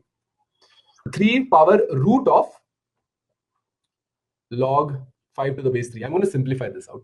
What am I going to do? First of all, I'll take it as 3 power root of log 5 to the base 3. I want this log 5 to the base 3 outside. So I'll multiply a log 5 to the base 3 so that it becomes log 5 to the base 3 ka square. But I'm not allowed to multiply whatever I want, right? I'll also have to make sure that it does not change the value. So also log 3 to the base 5 also I will multiply. Now log 5 to the base 3 ka square, if you take it outside, you have 3 power log 5 to the base 3 into root of log 3 to the base 5. Now 3 power log 5 to the base 3, this root wala part we can consider it separately. Over here, can I interchange 5 and 3 and write it as 5 power log 3 to the base 3, which is 1 into root of log 3 to the base 5. Now 5 power root log 3 to the base 5 is exactly what you have over there with a minus sign. So the two of them directly cancel out. Very similarly over here with this 3 power log 5 to the base 3 power log 5 to the base 3 power 1 by 3. What can you do? And write this as 3 power log 5 to the base 3 power 1 by 3 multiply log 5 to the base 3 power 2 by 3. Again, I want to take it as a single unit to do the same logic we did in the previous question. But I'm not allowed to multiply anything that I want. So I'll have to also multiply log 3 to the base 5 so that it does not change the value. Now what do you have? You have 3 power log 5 to the base 3 power 1 into log 3 to the base 5 power 2 by 3. Now what is this? Same logic, interchange. This will become 5 power 1 into log 3 to the base 5 whole power 2 by 3. Whole power 2 by 3 over here, which means this is exactly again the same as what you had over here. The two of them gets cancelled out. The quadratic equation reduces down to x square minus 5x minus 3 equals to 0. And we know that if we are taking the roots, reciprocal roots, then simply the order changes. That is minus 3x square minus 5x plus 1 equal to 0. Multiply the entire expression with minus 1. We get 3x square plus 5x minus 1 equal to 0. Option B will be the answer for this question. Okay, everyone? Hope the idea is clear. Very basic. So this was majorly a question on log. A little bit quadratic ka funda. Little bit quadratic ka splash. Majorly this is a pure question on log itself. Okay? Chalo. Moving on. Okay. Now we have a parameter T, and if ABC is an equilateral triangle with the vertices sin T, minus cos T, sin T, and A, B, such that the orthocenter lies on a circle with the center 2 by 3, 1 by 3. Achha. So basically they are telling that locus of the orthocenter is a circle with center at 2 by 3, 1 by 3. Okay. So what we can do over here is as it's an equilateral triangle, I can say orthocenter will be nothing but the equal to centroid. How can I find centroid? It is simply sine t plus cos t plus a divided by 3, comma, minus cos t plus sine t plus b divided by 3. So orthocenter, we are finding the locus, so we'll assume this as h comma k. So I can say that your h is nothing but sine t plus cos t plus a upon 3. So we can say 3h minus a. 3h minus a is equal to sine t plus cos t. Similarly over here, 3k minus b will be equal to minus cos t plus sine t. Square on both sides, we'll get 3a minus, we are eliminating the parameter t, right? 3h minus a the whole square equals to 1 plus sine 2t. And over here, 3k minus b the whole square equals to 1 minus sine 2t. Add the two expressions up, you get 3h minus a the whole square plus 3k minus b the whole square equals to plus sine 2t minus sine 2t gets cancelled out. You have simply 2. Looks kind of like a circle. Let's put it into central form. Take the 3 common from left side. It comes out as 9 and divide it over here. 2 by 9. Over here, what will you get? H minus a by 3 ka whole square plus k minus b by 3 ka whole square. So what's the center of the circle? A by 3 comma b by 3. And they have told you that this center of the circle is what? It is 2 by 3 comma 1 by 3. Which means a equals to 2, b equals to 1, a square plus b square will be equal to 5. A square plus b square will be directly equal to 5 over here. Okay? This is what we are looking for. This is what we are looking for over here. Standard basics of it. Okay? Chalo. Moving on. Let's have a look at another one. So what do we have here? F of x is a differentiable function. F of 1 is 1. Limit is given to you. Okay. Limit, it's a 0 by 0 form. Kind of gives us a straightforward feel of going for L'Hopital. Let's use L'Hopital. See, only t is the variable. Okay, x is a constant here. So if when you're using L'Hopital, differentiating with respect to t, you will get 2t f of x minus x square into f dash of t divided by 1. That's equal to 1. Limit t tending to x. So what will you get over here? Put x instead of t, you will get 2x f of x minus x square into f dash of x equals to 1. This kind of gives me a differential equation vibe. So we can write this as 2xy minus x square dy by dx equals to 1. Divide the entire expression by minus x square and you will get minus 2y upon x equals to minus 1 upon x square. It's a straightforward linear differential equation with minus 2 by x as p. So what is the integrating factor? Is e power integral minus 2 upon x dx. So that's e power minus 2 ln x. So that's ln x power minus 2, which is equal to x power minus 2 as your integrating factor. Okay? So what can I say over here? Final solution will be y into 1 upon x square is equal to integral q minus 1 upon x square into 1 upon x square plus the constant of integration. Okay? So y upon x square equals to minus x power minus 4 plus 1 minus 3 divided by minus 3 plus the constant of integration. X equal to 1, y equal to 1, f of 1 is equal to 1 satisfies. So that would mean that 1 equals to 1 by 3 plus c. So c will be equal to what? 2 by 3.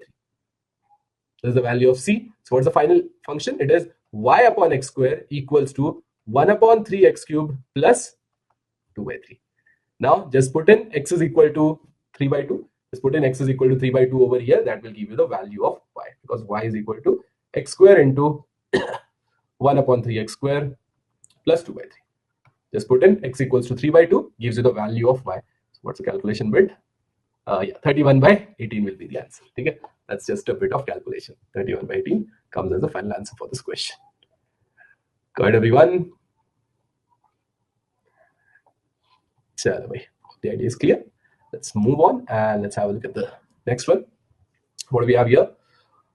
Sine inverse x upon alpha is equal to cos inverse x upon beta. What's the value of sine alpha pi upon alpha plus beta? Okay. So guys, anytime you have such ratio type ka expressions equal, very handy method is assuming that it is equal to some k.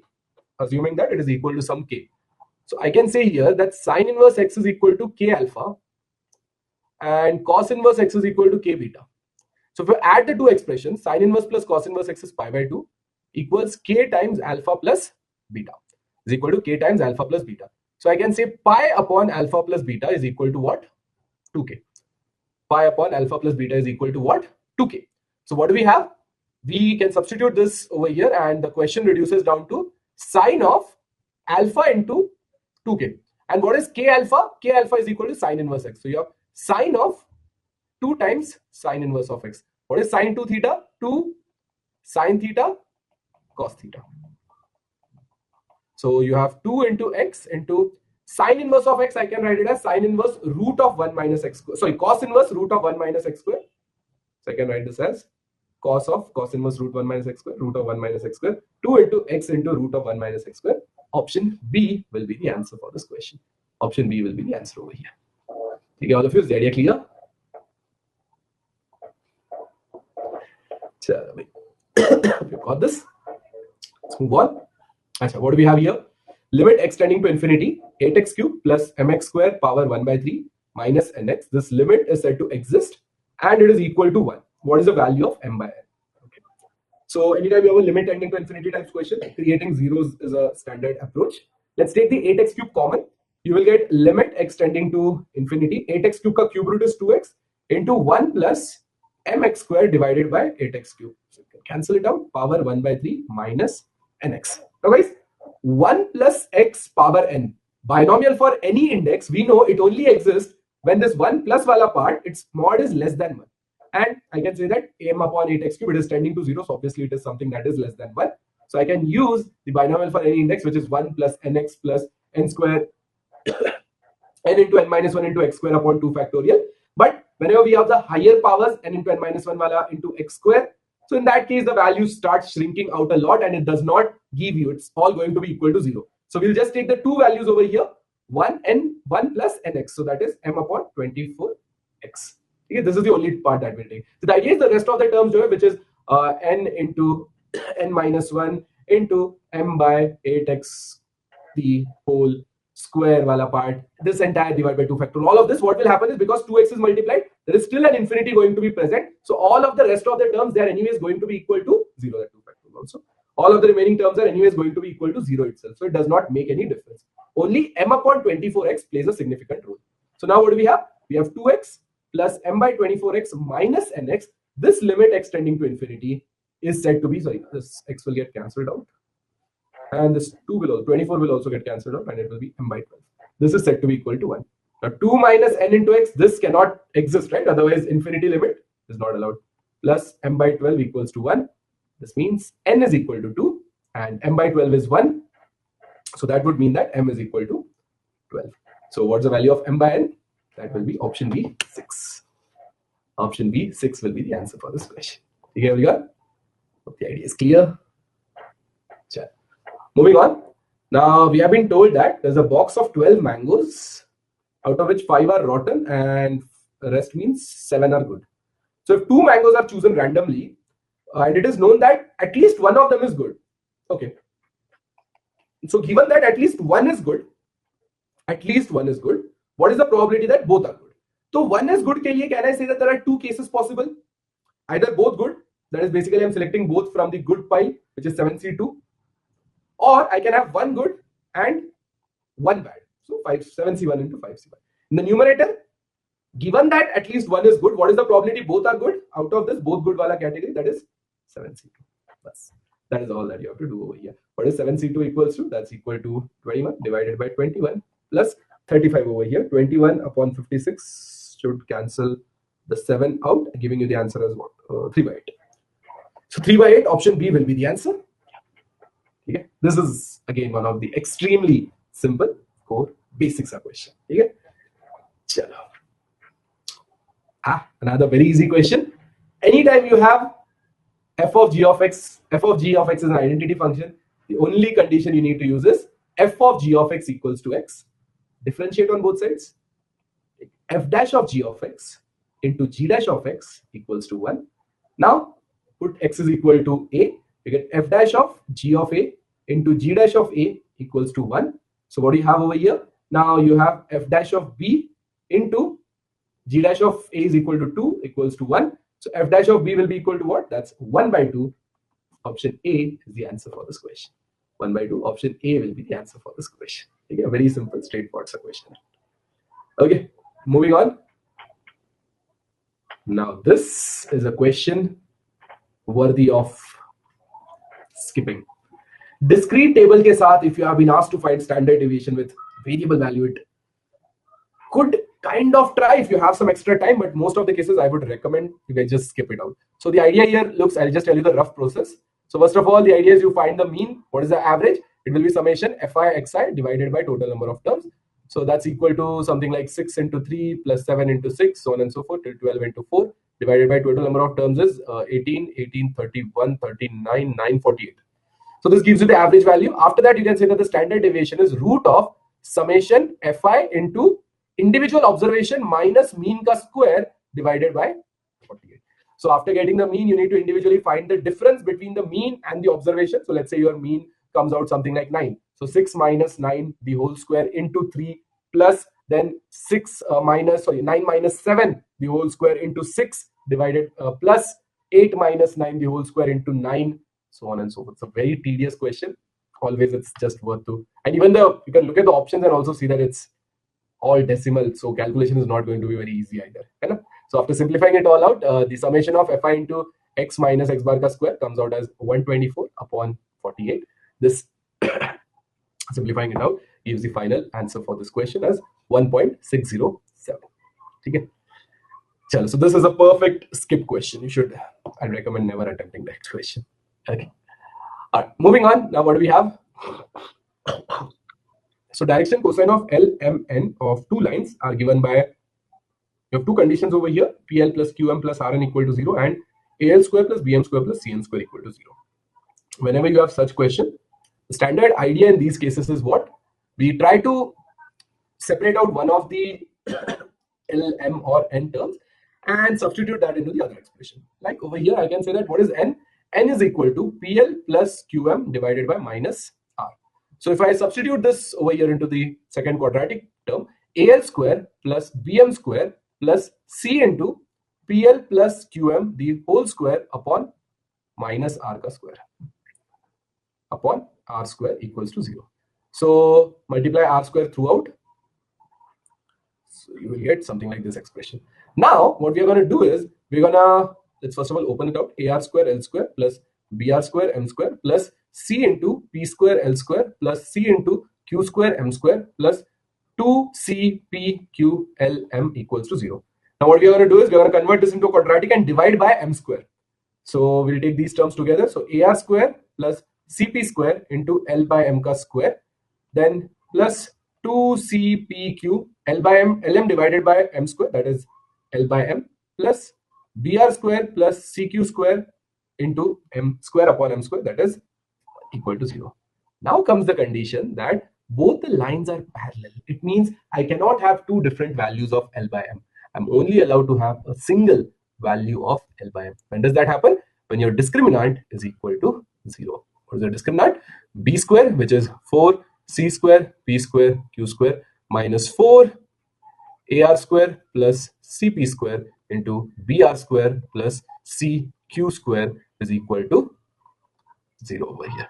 Okay, simplify this entire expression out. I believe a lot of the terms will kind of just get cancelled out over here, and the remaining terms, remaining expression over here looks something on the lines of this: ABR square plus ACQ square plus BCP square equals to 0. Now if you divide the entire expression by ABC, get R square upon C plus Q square upon B plus P square upon A equals to 0. That's option C, the answer for this question.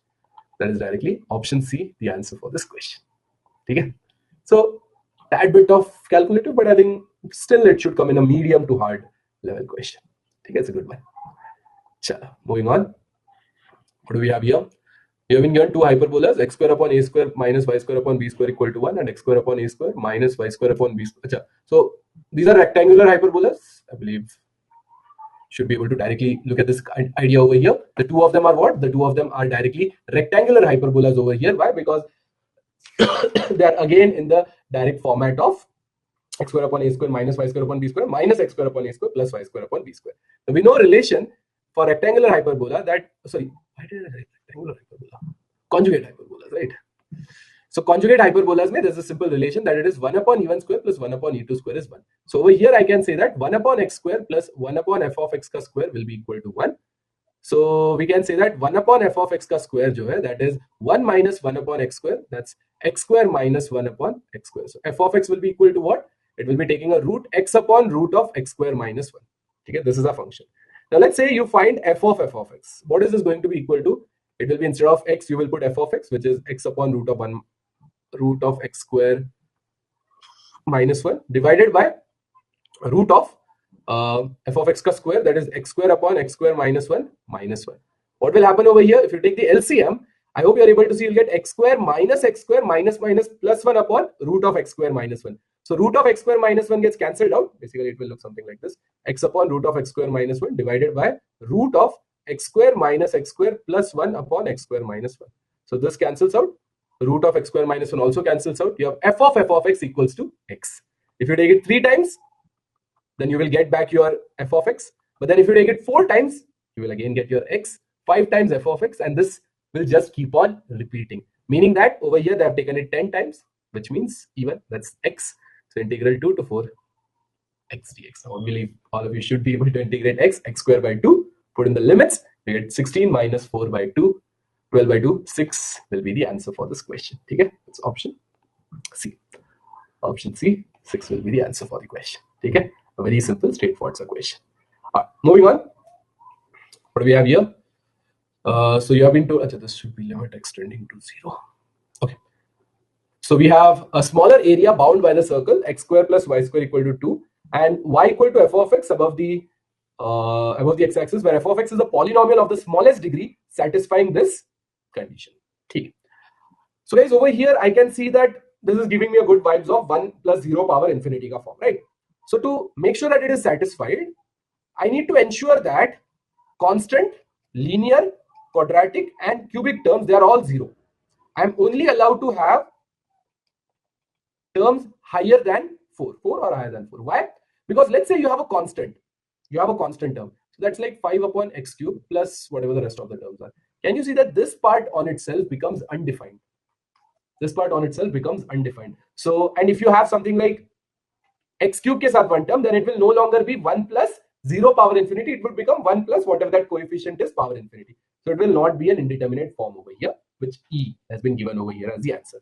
So you can say that f of x will be ax power 4 plus bx power 5 and so on and so forth. But you have been told that the polynomial should have the least degree possible. Can I say directly it is ax power 4? Least degree, x power 5, higher degrees eliminate, simply ax power 4. If that's the case, I can say the question reduces down to limit extending to 0, 1 plus ax power 4 upon x cube, power 1 by x is equal to E. That's E power ax power 4 upon x cube into 1 upon x, which is ax power 4 upon x power 4, that's equal to E. So I can say A will be equal to 1. So what are the two functions? One is a circle.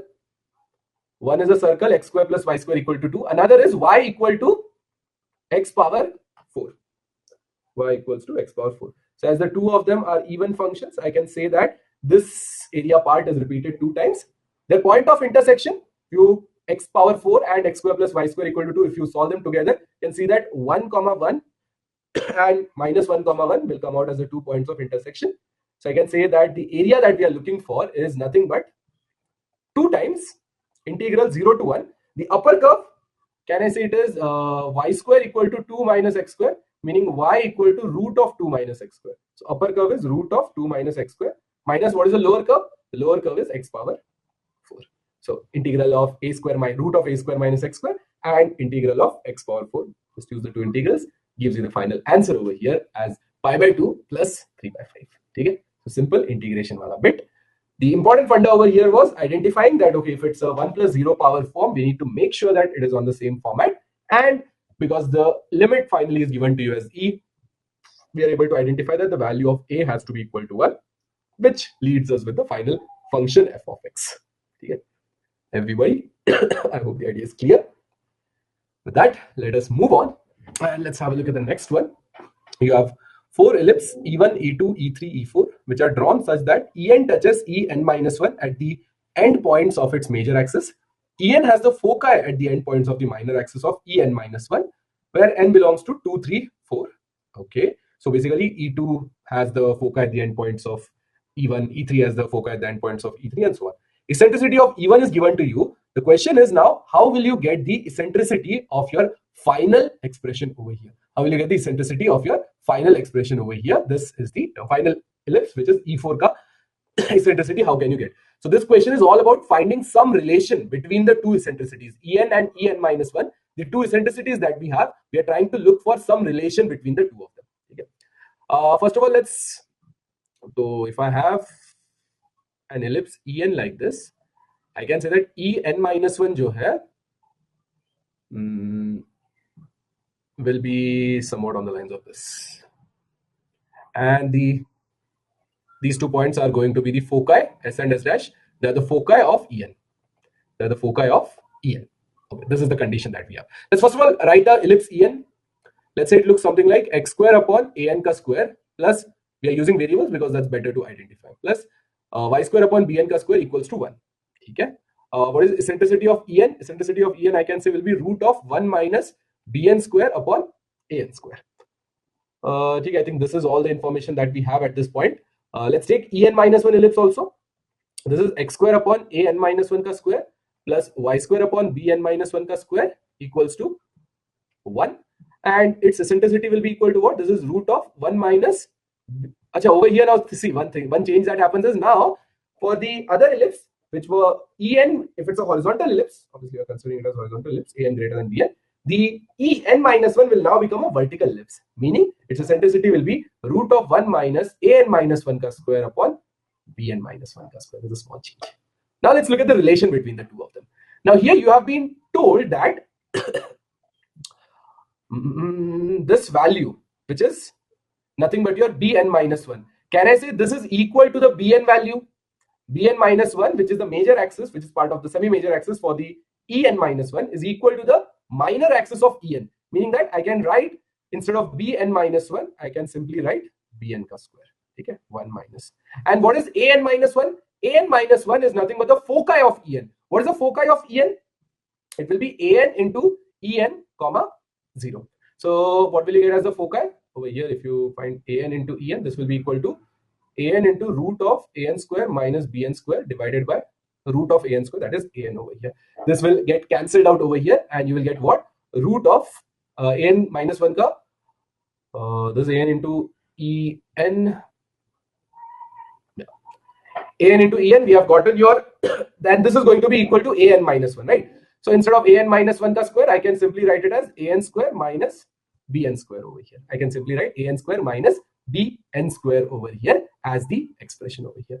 Now, the reason why we have put this in such a format over here is that now I can say that this is equal to what? This is equal to directly root of 1 minus basically An square upon Bn square minus plus 1 ka format. Plus 1 ka format we have gotten. Now we have got some relation between these two eccentricities, wala some format we have gotten, right? Now eccentricity of n minus 1 jo we have written over here, let's try to somehow create a format of eccentricity En ke terms mein. We are going to try to write this as eccentricity En is what? It is root of 1 minus Bn square upon An square. So can I say that this value from here I can, from here we could have directly said, how can we introduce eccentricity En over here?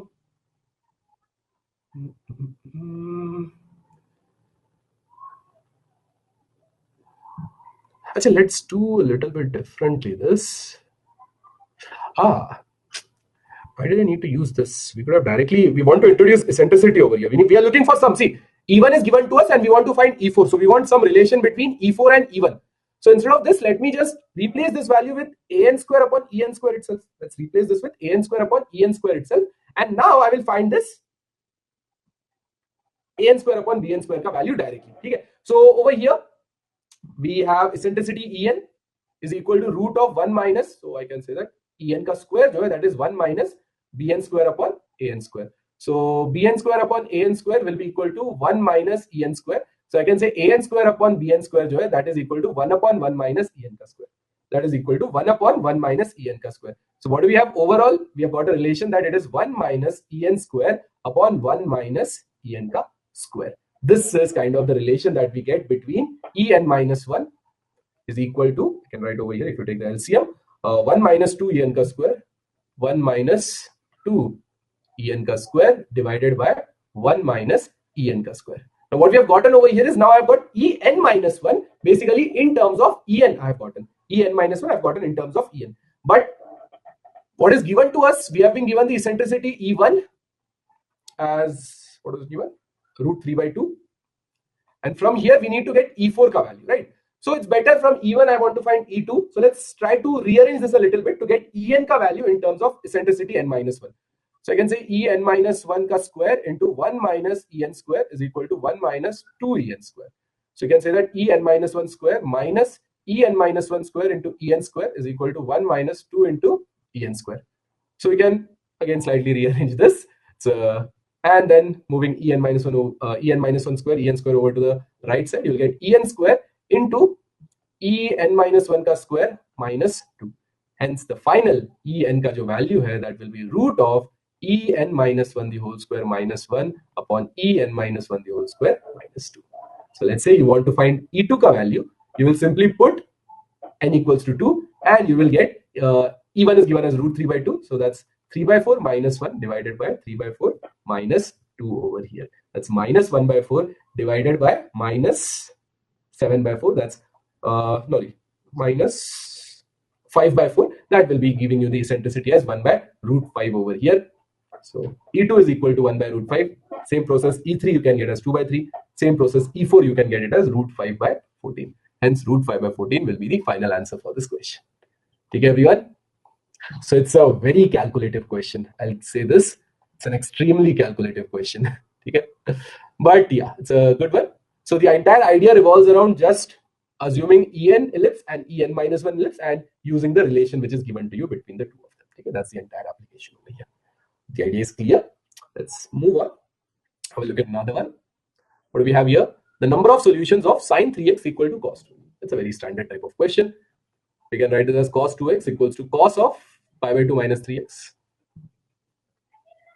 So from here, can I say that 2x jo hai, that is equal to 2n pi plus minus pi by 2 minus 3x. Okay. So what do you have over here? You have two possible values. Value number 1 is 2x is equal to 2n pi plus pi by 2 minus 3x, or you have 2x is equal to 2n pi minus pi by 2 minus plus 3x. So you have 5x is equal to 2n pi plus pi by 2, or you have minus x is equal to 2n pi minus pi by 2, which is x is equal to pi by 2 minus 2n pi, or you have the other value, x is equal to 2n pi by 5 plus pi by 10. Okay, these are the two values of x that you have. Over here again, similar to the previous question that we have tried, we try putting in n equals to 0. Minus 1 is again rejected because that value is either way going to be negative value, which is something that is less than pi by 2 and something that we are not really looking for. So at n equal to 0, you get pi by 10, pi by 2, but both the values are rejected. N equal to 1, you get pi by 2 and minus 3 pi by 2. Again, both are rejected. At n equal to 2, you get 9 pi by 10 and minus 7 pi by 2. 9 pi by 10 is accepted. And then the moment you go up until, let's say, n equals to 3 over here, again, the same problem will happen. At n equals to 3, you'll get 6 pi by 5 plus pi by 10, which is again directly greater than pi. And for the negative one, you will get pi by 2 minus 6 pi, again a negative 1. So it's extending on both the sides. These are not values lying between pi by 2 and pi. So the only single value which is satisfying the condition over here is 9 pi by 10. Hence the answer for the question. And there's only one single solution over here. Take everyone. Okay, it is clear. Chala. Moving on. What do we have here? We have a function. F of x is x square upon x plus 1. We need to identify what type of function is this. Okay. First of all, let's do 1-1 anyone wala classification. Let's say f of x1 equals to f of x2. So this will give you x1 square upon x1 plus 1 equals to x2 square upon x2 plus 1. Cross multiply, you will get x1 square x2 plus x1 square equals to x1 x2 square plus x2 ka square. Bring the terms over, all the terms over to the left hand side. So you get x1 square minus x2 square plus x1 x2 into x1 minus x2 equals to 0. You can take x1 minus x2 overall common into, you will get x1 plus x2 plus x1 x2 equals to 0. So x1 minus x2 equals to 0. This is the regular 1-1-1 approach. And then you might be tempted to say, okay, we have got one more condition when it is equal. So it is a many-one function. But if you look at this condition a little bit, And let's say we simplify this out, equals to minus x2. x1 will come out as minus x2 upon 1 plus x2. Now this is not possible. Why? Because x1 cannot take negative value. So this equality will never happen, making it a 1-1 function. Now let's talk about onto into. We'll quickly get the range. So y equal to x square upon x plus 1. So you can say yx plus y is equal to x square. So it's a quadratic equation, x square minus yx minus y equals to 0.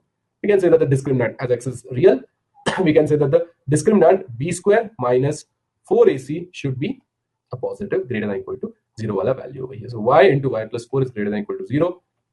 Minus 4 is a negative. That's anyways not part of our solution. Yes. Basically, you can say y belongs to 0, 4. It is satisfying all of these conditions over here. So we have, yes, the entire, 0, infinity. So yes, the entire codomain is coming out as the range, making it a 1-1 and onto function. Okay. The idea is clear, everyone. Moving on. What do we have here? We have p of x is a cubic polynomial, which is satisfying this condition of p of minus 1 equals to 10, p of 1 equal to minus 6. P of x is maximized at minus 1. That means p dash of minus 1 is 0.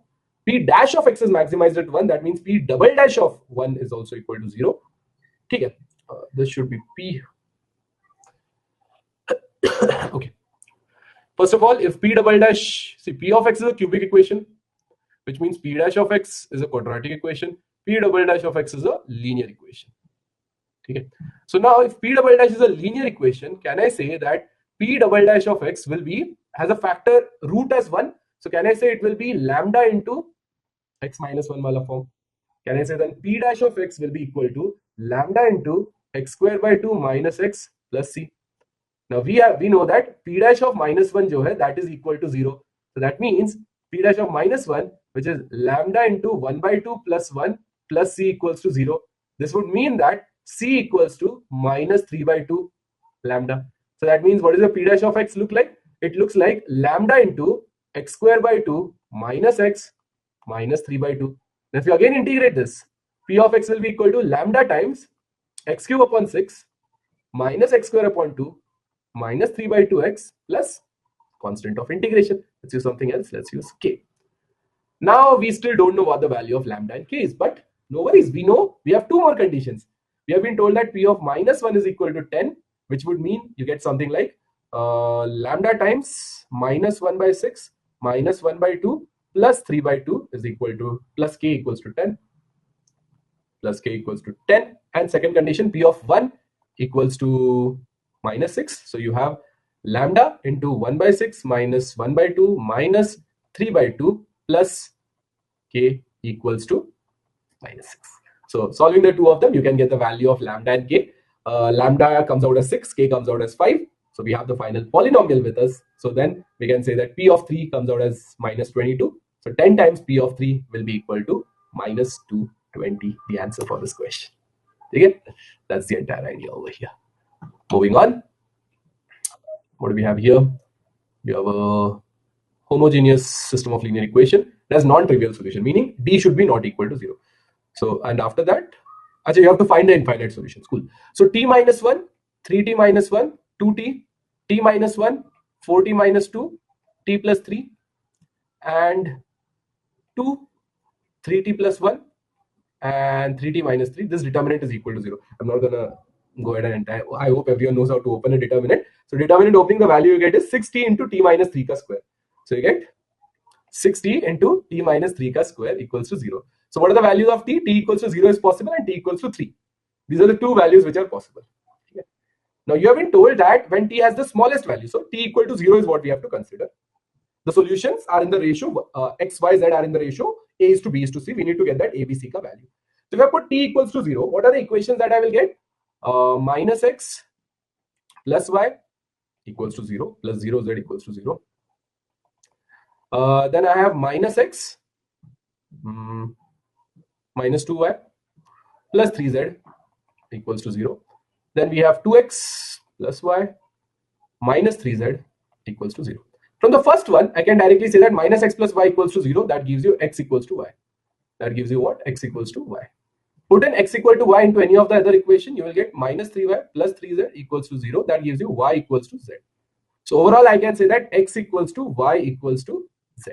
Overall, I can say that x equals to y equals to z over here, which means that x, y, z are present in what ratio? 1:1:1. So ABC ka jo value hai, that is simply equals to 1:1:1, and I can say that the final answer is 1 plus 1 plus 1 plus what are the possible values of t? 0 or 3.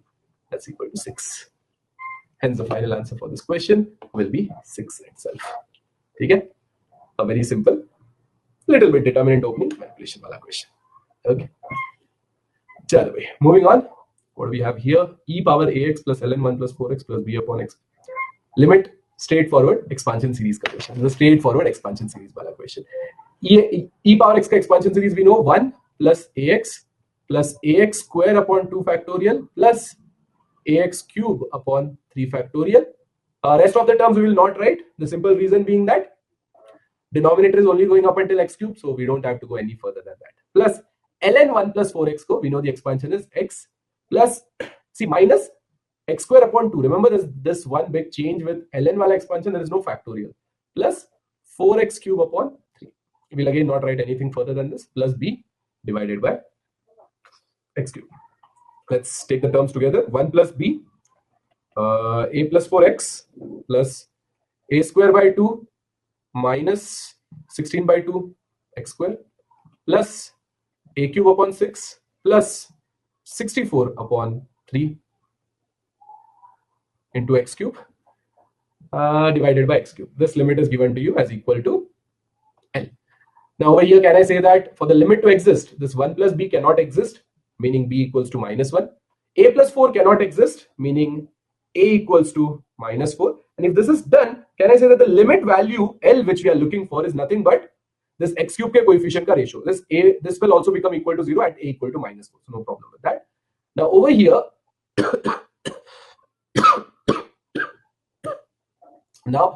here, what we are looking for is at this point, a cube upon 3 is 6 plus 64 upon 3 divided by 1 is equal to L. So what is a cube? That is 64 upon 6 minus 64 upon 6 plus 64 upon 3 equals to L. So what is L? L comes out as 64 upon 6. L is equal to 64 upon 6 over here. So what we are looking for here is 12 into A, which is minus 4, into B, which is minus 1, into 64 upon 6 over here. Multiply this out, and that gives you the final answer as 522 power 9 is what you will get over here as the answer for the question. Okay, everyone, is the idea clear? Got it, all of you. It's a very simple basic question. Okay. Chalo, moving on. The number of selection of 4 letters which can be taken from the word pattern. Okay. Anytime number of selecting letters from such questions are there, always just write down the letters and how many times do we have. P we have once, A we have twice, R we have once, L we have thrice, and E we have once. And then we take cases. So first of all, let's do all different. How many ways of selecting? All different are there. I can say it is directly 5C4. From the 5 letters, you need to select any 4 of them. Then next, let's go for 2 same and 2 different. 2 same. How many ways of selecting 2 same? So it can be either from A or L. So basically 2 ways. And then 2 different. From the remaining 4, you can select any one. That's 2 into 4. Then you have 2 same, 2 same. There's only one way basically. You need to take AA and you need to take LL. That's the only way. After that, let's say 3 same and 1 different. 3 same, there's only L which can take 3 same. And after selecting the L, you have rest of the 4 options which you can select as the different one. So what do you have? You have 5 plus 8 plus 1 plus 12 over here, which comes out over here as the, oh, hold on a second. Oh, we need to select 2 different. No, over here. So we need to select 2 different means from the rest of the 4, you need to select 2 of them, right? From the rest of the 4 selections that you have, you need to select 2 of them over here. Don't make this mistake over here. Okay, guys, you need 2 letters. So we are selecting 2 over here. So what will that be? That will give you over here. Oh, this also. I made 2 mistakes. 3 same also, there's only 1 possibility.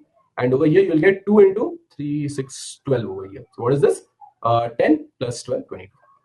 Total ways of selecting will be 22 over here. Okay, be careful when you're doing the number of selections options which you have available. So 22 will be the answer for the question. All right, moving on. 22 will be the answer for this question. Okay, then finally 1 plus iota upon 1 minus iota power m by 2 and 1 plus iota upon iota minus 1 power n by 3 equals to 1. What are the smallest value of mn and what will be its HCF? So 1 plus iota upon 1 minus iota, I believe all of you should kind of already know the answer for this one. This will become what? It is 1 plus iota square, that's minus 1, plus 2 iota divided by 1 square minus iota square over here, which is equal to what? 2 iota divided by 2, that is equal to iota. So I can say iota power m by 2 equals to, over here, look at this. Can I say that 1 plus iota upon 1 minus iota, if you take the minus common, it is 1 minus iota power n by 3. What is 1 plus iota upon 1 minus iota? This we have already figured out, it is iota. So minus iota power n by 3 is equal to 1. Can I say directly over here, you have m by 2 has to be 4 and n by 3 also has to be 4, meaning m for the smallest value, 8 and n equals to 12. What is the HCF or GCD? That's equal to 4. Hence the answer for this question will be 4 as well. This comes under the easy category. So I believe we have seen at least 12 to 13 easy questions which you should have been very easily able to solve. There are a few other questions also which hard category में that one ellipse wala question we could kind of say it's on the harder side, but the other questions were more or less doable question. So yes, but 10 to 12 were a relatively very easy question. 13 around you can say. Those questions you should have been able to solve it, all of you. And yes, I hope this session helped clear any doubts that you might have had. And yeah, I'll see you guys in the next one. Till then, bye bye. Best of luck for your next exam as well.